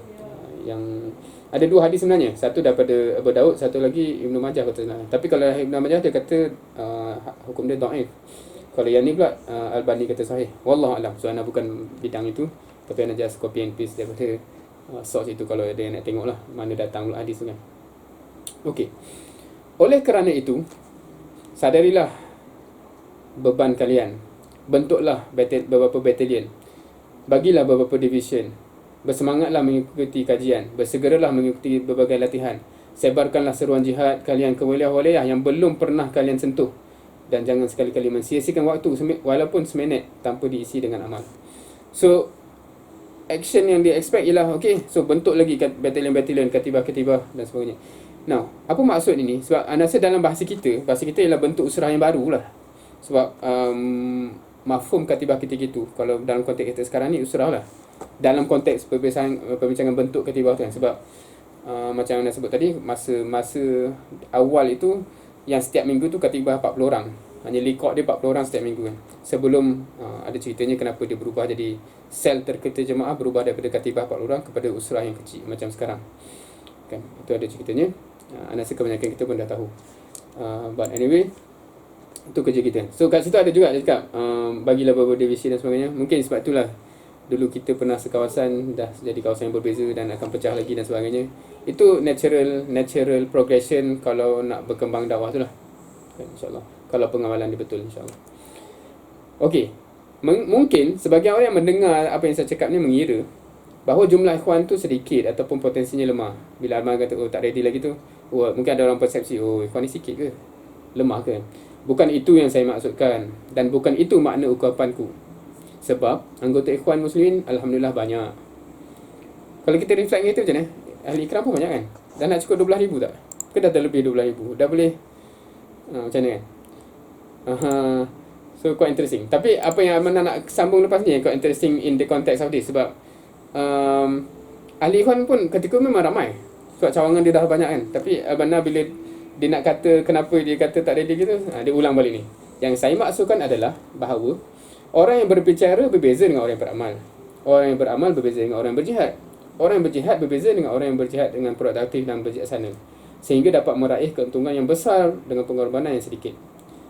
Yang tersebut yang terakhir tadilah, maknanya yang berjihad dengan produktif tu, yang akan menghasilkan keuntungan yang besar dengan sesedikit mungkin pengorbanan. So, bila dia cakap expectation dia, kalau antum baca Risalah Manhaj, antum akan ada kefahaman tu. 300 katibah tu dan 40 orang dalam katibah tu semua yang dah fulfill karakter itulah. Bukan just ada katibah yang ada. Last time tahun lepas lah buat. Apa pula yang bahas yang dalam keadaan realiti kita ni. Dia bukan itu. Maksudnya dia macam dah terkumpul 300 katibah dan setiap katibah 40 orang dia kualitatif itu, insya-Allah. Insya-Allah. Tanpa ragu kan. Tetapi kalau nombor tu kita ada, tetapi hakikat kualitinya belum sampai, maka usahakan lagi insya-Allah. Okey, itu adalah pasal tamat poin pasal berperingkat tadi. Okey, boleh terus? Ni ada komen-komen ni. Okey.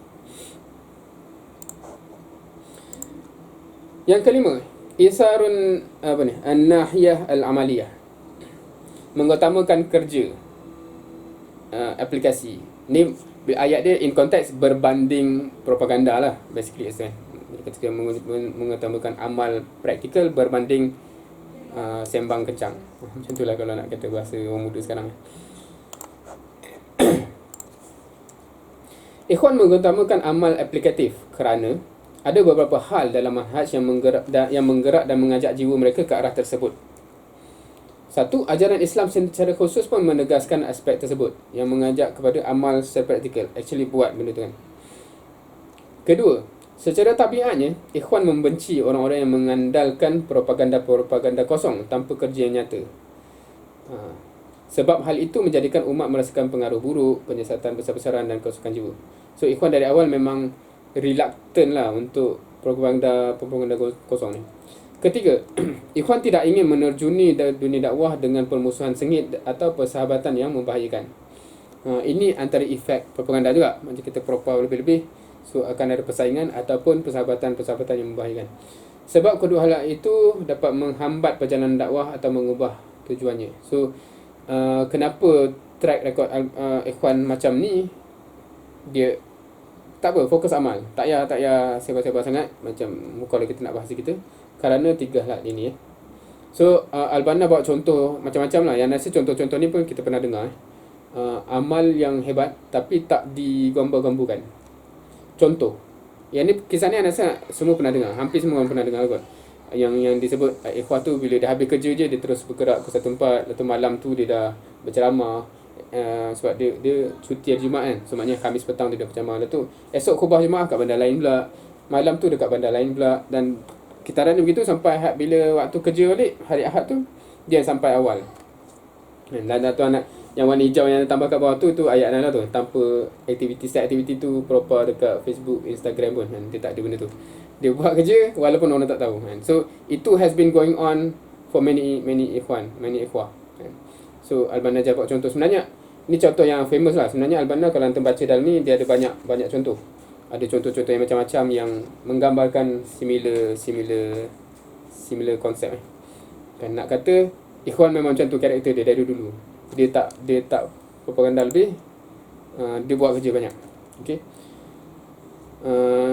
Dan Al-Banna buat juga statement, kalau performance macam ni orang lain buat kerja yang sama macam tu pun, for sure propaganda dia dah gila-gila lah. Pasti dipenuhi hingga binga propaganda. Namun Ikhwan yang buat kerja macam ni senyap ke? Dia relax kan. Okey, ada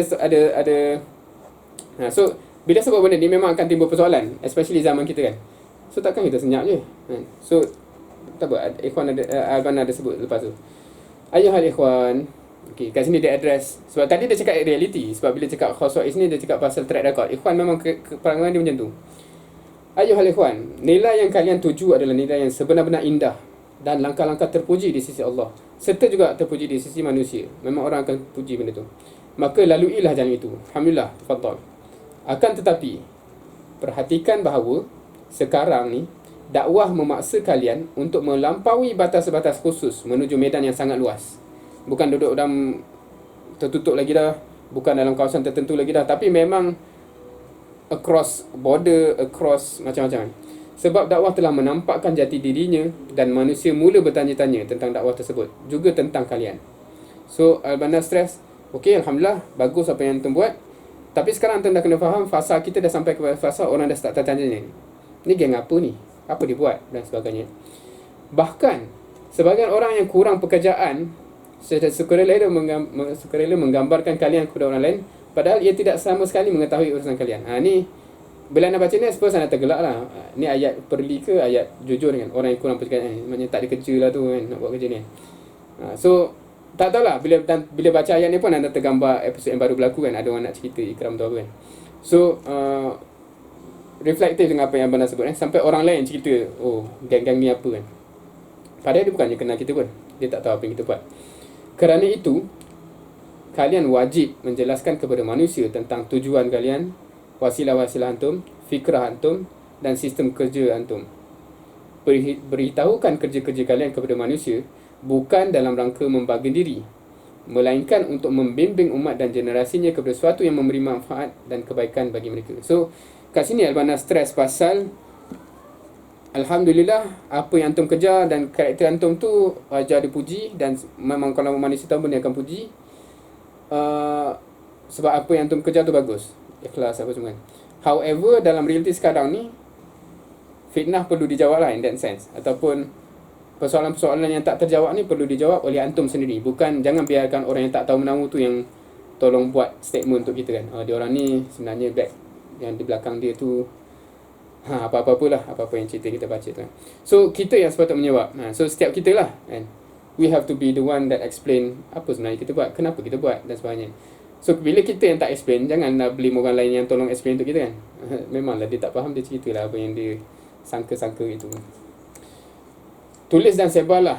Tapi Al-Banna juga buat clause kat bawah tu. Namun first, berlaku jujur. Second, jangan melampaui batas kebenaran. Jangan propal lebih daripada yang hakikat. Ketiga, jaga akhlak mulia. Keempat, make sure antum ada ambition untuk mempertautkan hati dan menghimpunkan nurani. Sebab in the end, bukankah sebenarnya kita nak bersama juga dengan, termasuk muslim-muslim yang silap faham ni lah, kita sebenarnya nak in the end kita bersama juga. So jangan buat segmen yang menyebabkan jambatan hati tu dah dibakar. Benda-benda macam tu lah. Sebab setengah kita ni semangat nak menjawab sampai kita create another problem, yang kemudiannya nanti makin susah lah pula dakwah nak melangkah ke fasa seterusnya bila semua umat Islam ni bergabung dan sebagainya kan. So kita, ambition kita amat besar sehingga kita tidak emosional lah. Kita buat kerana ada tujuan dan dengan cara yang Islam ajar, insyaAllah. Okay, so itu dalam masa sekarang saya rasa peringatan ni kritikal lah. Both dalam konteks ramai dalam kalangan kita tak menzahirkan sangat kita sebenarnya buat apa, kenapa kan. So orang beranggapan. Satu lagi pula, kalau yang menzahirkan nak melawan hujah pula dengan cara yang kurang hikmah. So itu juga perlu diambil kira, insyaAllah. Okay, selesai aspek kita mengutamakan kerja tu kan. So but again, kita sepatutnya memang memenuhi karakter tu lah kan, memang mengutamakan kerja. Cumanya berhadapan dengan realiti ada caranya, insyaAllah, dan ada keperluannya. Yang keenam, sambutan para pemuda kan. Iqbalus syabab ala dakwah. Sambutan para pemuda kena dakwah. Okey, yang ni hakikat-hakikat yang rasa even similar juga dengan kita mungkin.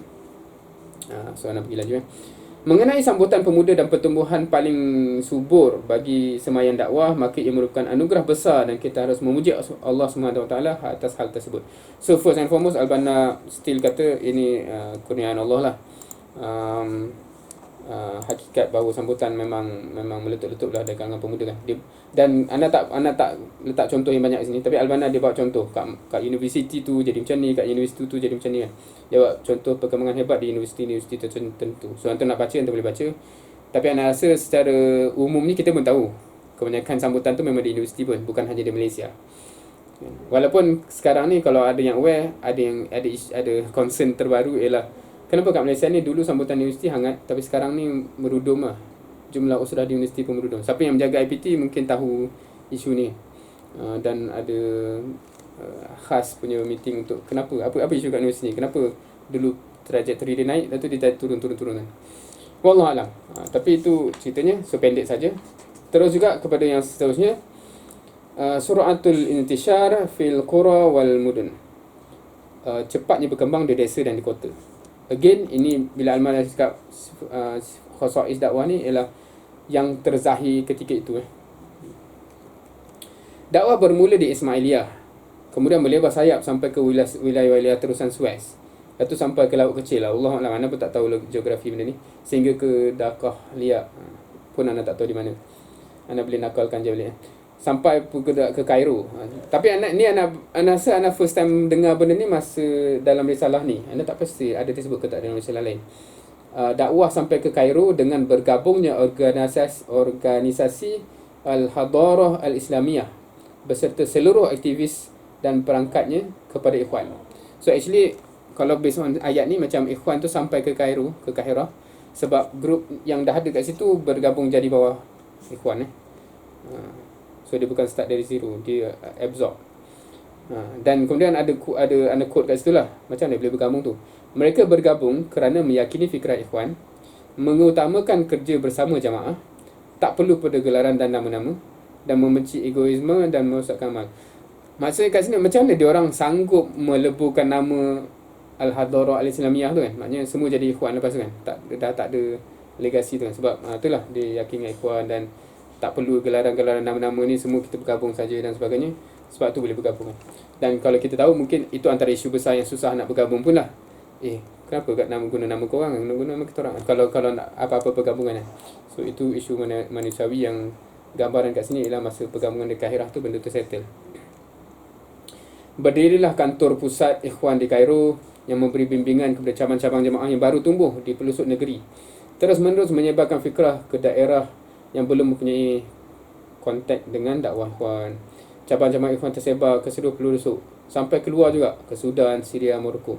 So ini nak cerita karakteristik Ikhwan yang track record dia memang perkembangan dia, trajectory dia begitu dalam masa yang cepat kan. Kalau kita 10 tahun dah sampai keluar negara dan sebagainya.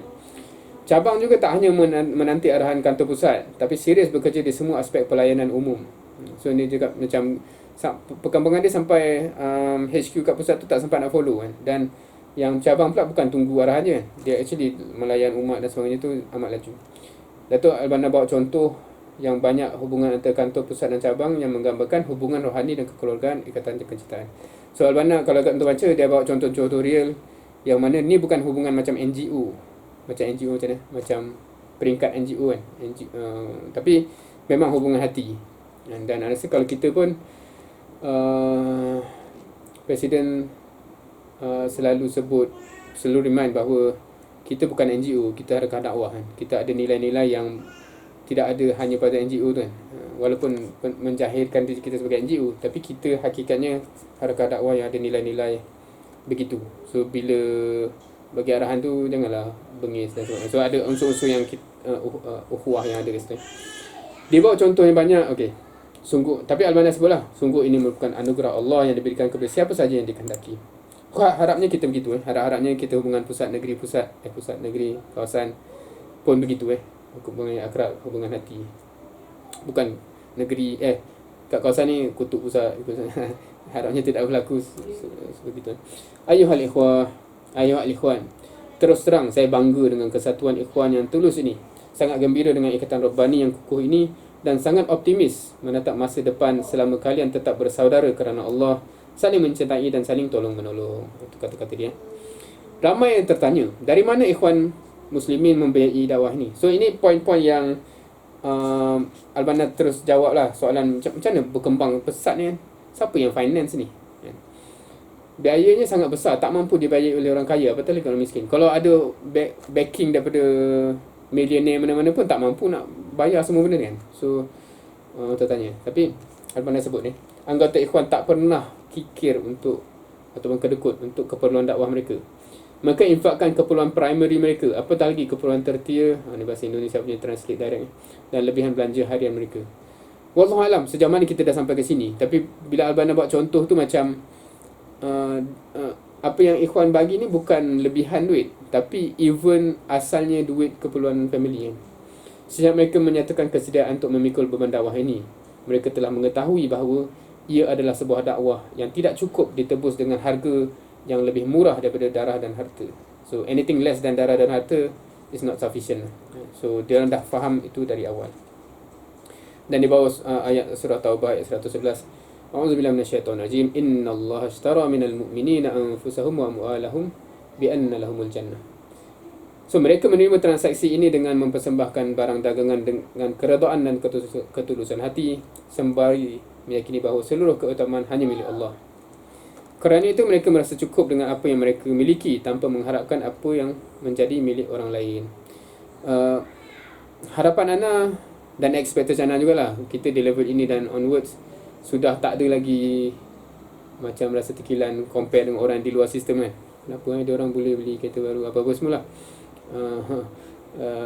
Sebab kalau masih, sebab anda perasan ada ikhwan yang mengatakan benda-benda macam tu. Sebab kalau anda rasa kalau masih tersimpan macam tu, the burden di atas jalan ni is unbearable, anda rasa dia akan stres memanjang. Dan Allah menganugerahkan keberkahan kepada mereka sehingga yang sedikit tu berbuah jadi banyak, insyaAllah. Itulah wahai ikhwan sebahagian daripada karakteristik khosais atau dalam bahasa Arab khosais dakwah kalian yang saya bicarakan pada kesempatan ini.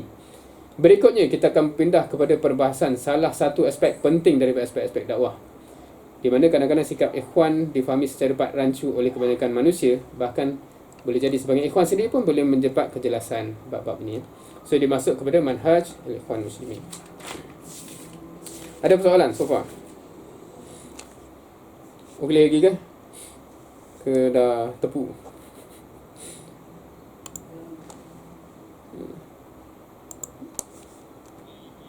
Boleh ke? Okay, ada 20 minit lagi. Now, kita tengok dalam masa yang ada ni, insyaAllah kita bincangkan. Dan nanti kita tengoklah lepas tu bagaimana. InsyaAllah, Alhamdulillah, sama-sama kita merefleksi diri kita balik untuk kita dan untuk dakwah, insyaAllah. Okay, manhaj ikhwanul muslimin ni, so nak teruskan dalam masa yang berbaki ni. First disebut al-ghayah wal wasilah. Dalam bahasa translation dia tujuan dan sarana. Wahai ikhwan yang mulia, saya yakin dari perbahasan panjang ini kalian telah benar-benar mengetahui tujuan, sarana dan tugas yang ditanggung jamaah ikhwan muslimin.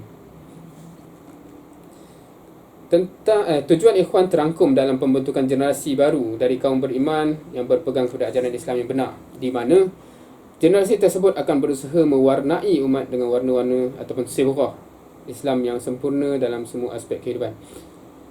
Okey. Kadang-kadang anda just letak word Arab ke sebab anda sendiri pun sekejap, warna-warna ni apa? Bila anda tengok Arab, oh sirah. Sebab kadang-kadang kita lebih biasa dengan word Arab tu untuk capture apa yang dia maksudkan. Dan kemudian dibawa ayat tu, sibghatullah wa man ahsanu minallahi sibghah, surah Al-Baqarah ayat 138.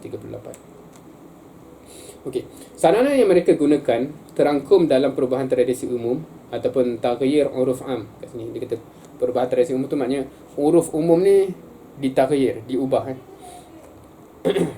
dan pembinaan pendukung dakwah dengan ajaran Islam ini sehingga mereka menjadi suri teladan bagi yang lainnya dalam berpegang teguh dengannya memelihara dan tunduk kepada hukum hakamnya.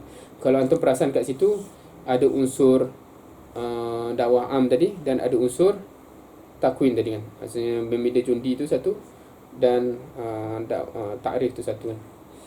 Mereka menempuh langkah dan tujuan sesuai sarana yang telah ditentukan sehingga mereka mencapai tingkat keberhasilan yang mententeramkan dan membuat mereka memuji Allah. Okey.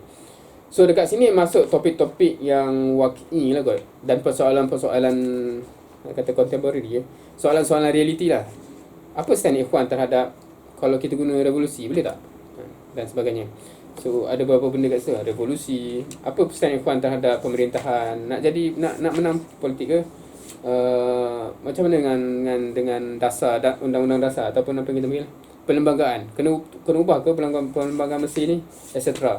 Macam mana pula dengan negara luar, hubungan negara luar. So banyak soalan-soalan dalam bentuk itu yang dia jawab dalam manhaj, dalam topik manhajnya.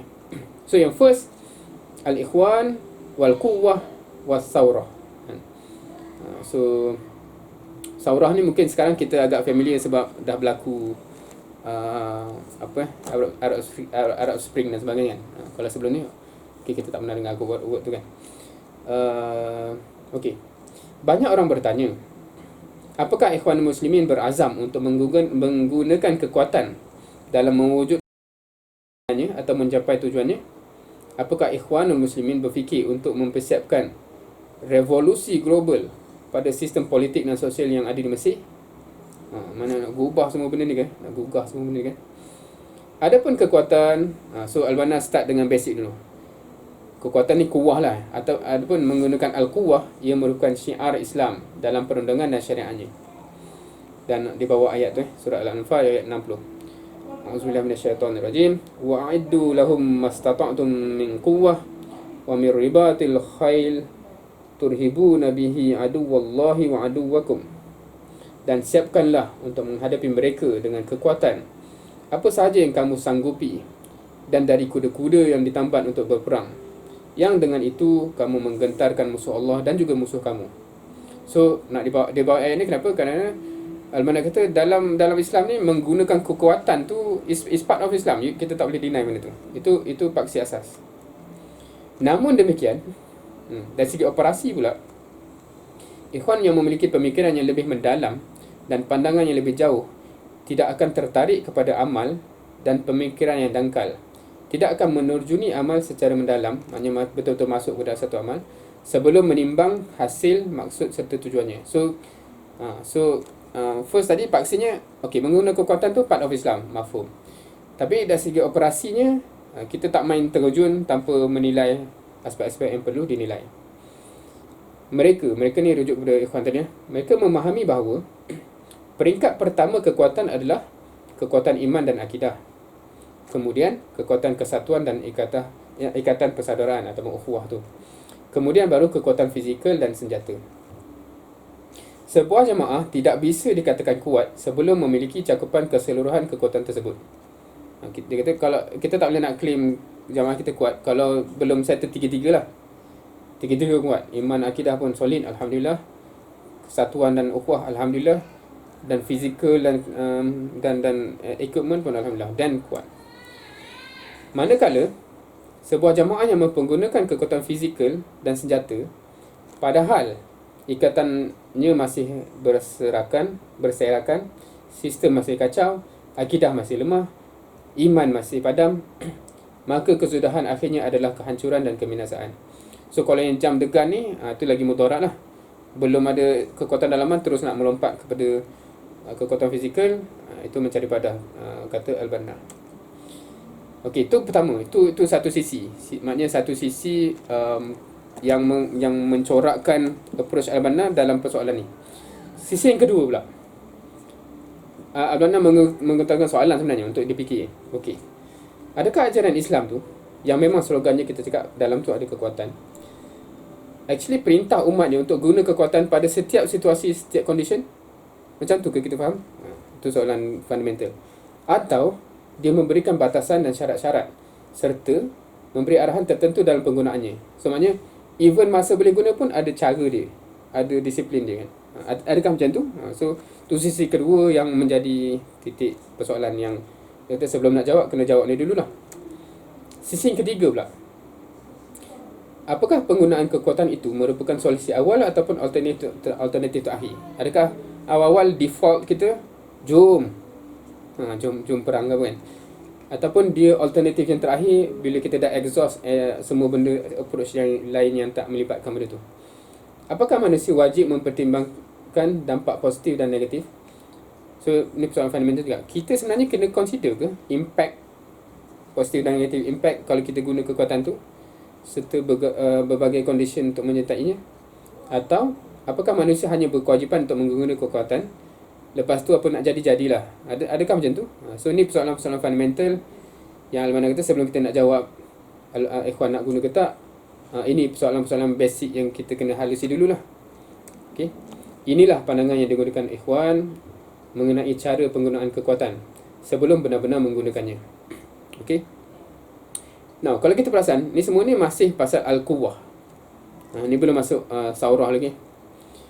Sedangkan Saurah tu, sedangkan revolusi tu adalah bentuk kekuatan yang paling keras, maka pandangan ikhwan terhadapnya lebih berhati-hati dan lebih mendalam. Lagi nak consider tu lagi banyak consideration lah. Kalau just kuah-kuah yang secara umum menggunakan kekuatan secara umum pun ikhwan dah berkira banyak. Apatah lagi kalau kata jom Saurah. Ikhwan kata memang lagi banyak consideration dia. Sebab itu yang paling keras. Utamanya di negeri seperti Mesir yang telah rasa berbagai revolusi namun tak ada manfaat yang dipetik darinya kecuali apa yang kalian saksikan. So kita apatah lagi kalau kita tengok Mesir ni yang ada historicalnya, yang tengoklah efek dia apa. So do you want you to consider such approach? Okay. Apapun mengenai revolusi, ikhwan tak memikirkannya. Ni dah mau kepada praktikal jawapan lah. Mengandalkannya dan tidak mempercayai manfaatnya.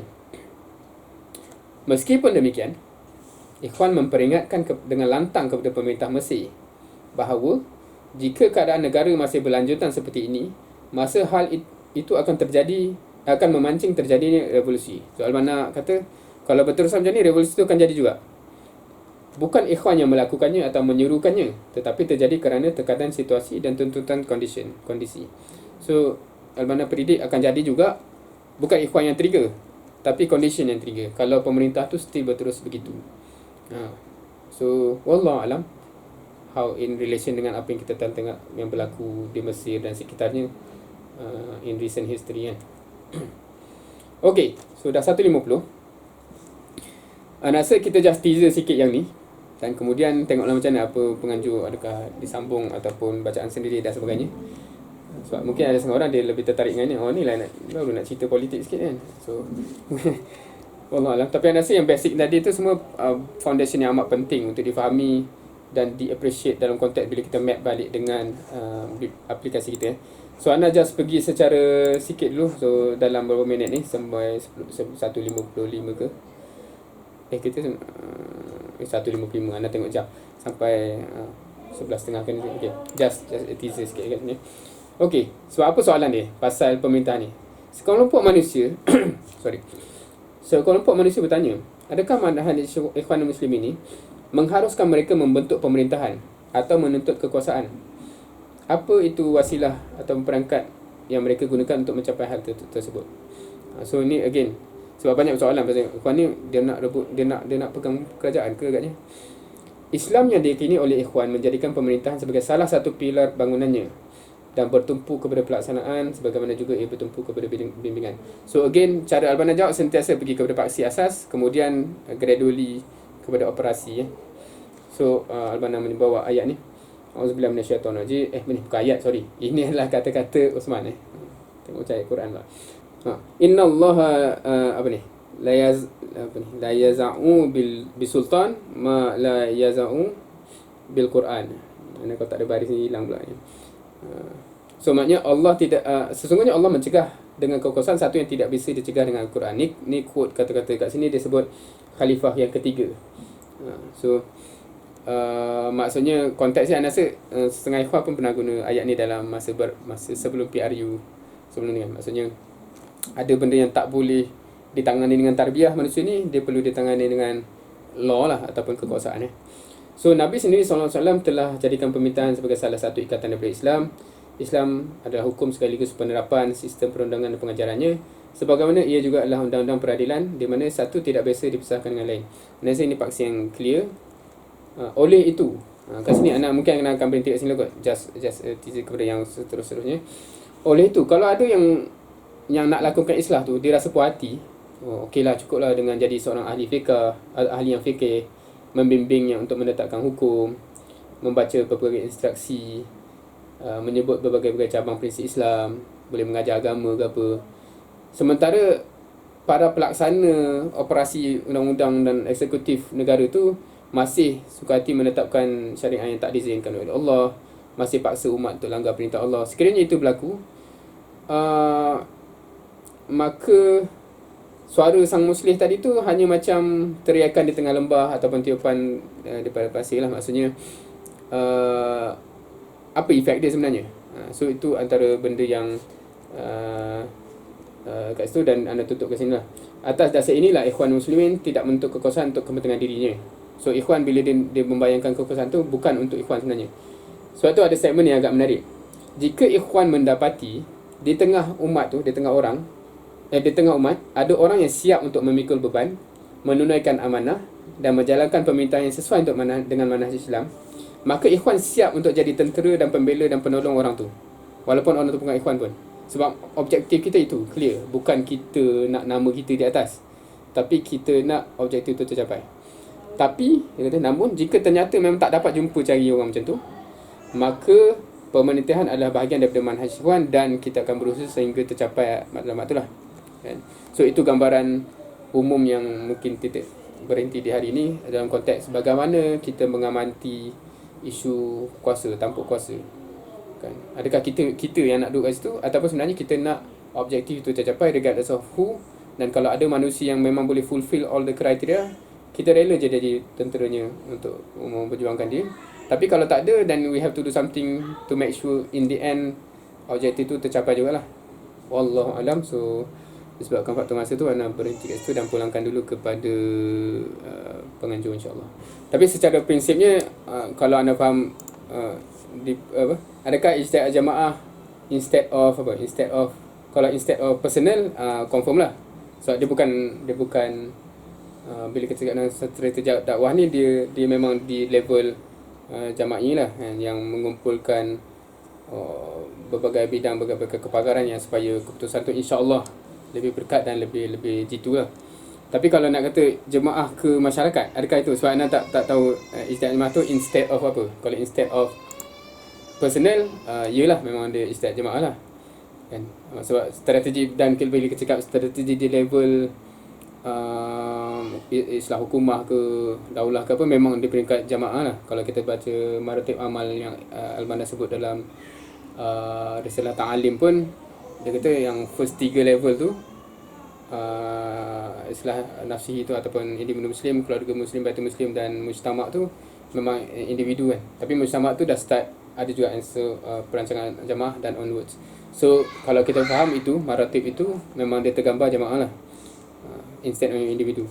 Tapi kalau nak soalan tu sebenarnya nak tanya ke ijtihad jamaah ijtihad jamaah ke pilihan raya ke, anda tak tahu kalau ada konteks soalan tu ke situ. Wallahu alam lah.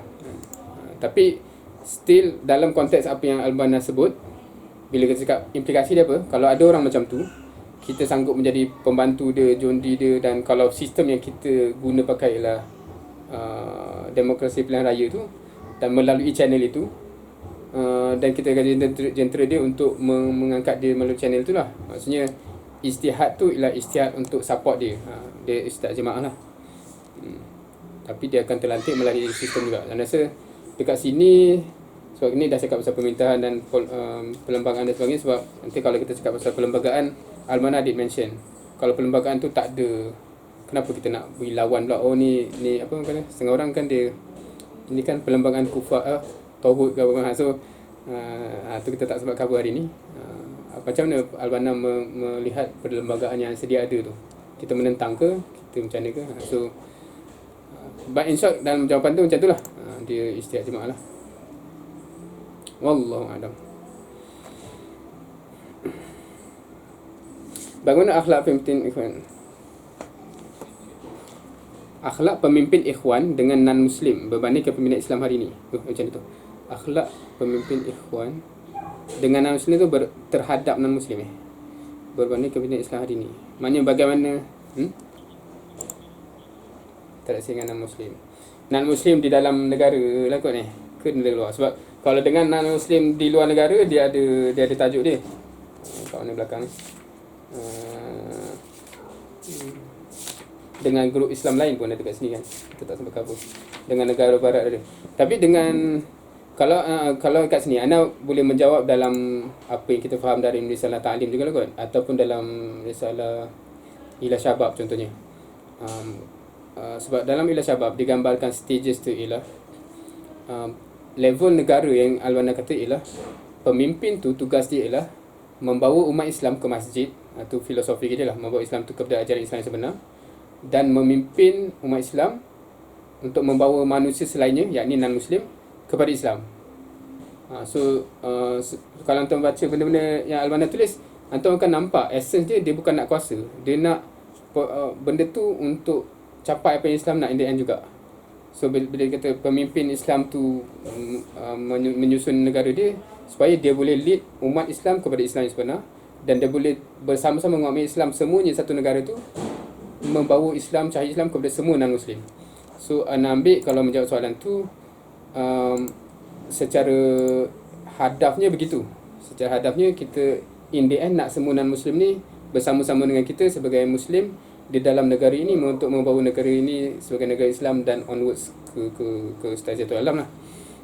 Dan kat situ yang anda rasa quite interesting, yang menyebabkan kalau orang yang ada mindset macam tu, dia susah nak buat musuh dengan non-Muslim, sebab dia still envision one day dia adalah sasaran dakwah aku, kalau tak hari ni pun. Faham macam set dia macam mana? InsyaAllah kita akan Islamkan dia. Dia macam tu lah dalam hajat yang tersemat dia tu. Cuma kalau tak sekarang, kemudian. So sebab tu dia termasuk juga, kalau ni masuk isu sensitif kan, termasuk juga orang yang jemaah lain ataupun yang pernah jemaah kita pergi buat hal or whatever, dia punya intention yang tersemat ialah InsyaAllah satu hari nanti dia akan bersama-sama dengan kita, dakwah kita juga. So sebab tu kita jarang ada intention untuk bakar jambatan apa-apa lah dengan mana-mana grup Islam, dengan mana-mana Muslim. So yang tu tergambar daripada banyak risalah-risalah lain lah anda rasa. So intention kita begitu. Sebab tu dia jadi bukan default. Anda faham ada grup, ni ada pembicaraan pasal grup lain kan. Tapi nak memaham kenapa dia macam tu, sebab dia punya default ialah Qul ya ayyuhal kafirun. Tu default dia pada non-Muslim. Kita punya default pula ialah da'i. So sebab tu dia jadi lain. Kenapa interaksi kita lain. Wallahualam, semoga menjawab soalan tu. So our end goal yang jauh tu sentiasa membentuk langkah kita sekarang kan. Sebab kalau orang yang nak kuasa dia lain. Kalau orang yang ISIS tu lagi lain lah. Tak nak kita pancung je lah. Kan senang.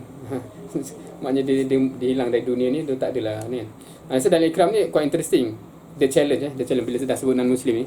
Anda tak tahu seramai mana antum yang tahu kita punya KPI ataupun kita punya target terhadap non-Muslim. Maknanya kita punya demografi 60-40% sekarang, 60% Muslim, 40% non-Muslim roughly. Kita nak ubah jadi 80-20 kan. Sebab anda rasa sebab kita real lah. So tu satu anda just sebut kat sini. When we talk about something, we actually mean it. Maknanya bila kita nak Islam terlaksana, kita actually mean it. Kita bukan slogan, kita bukan dengan cara kuasa dan menindas orang lain.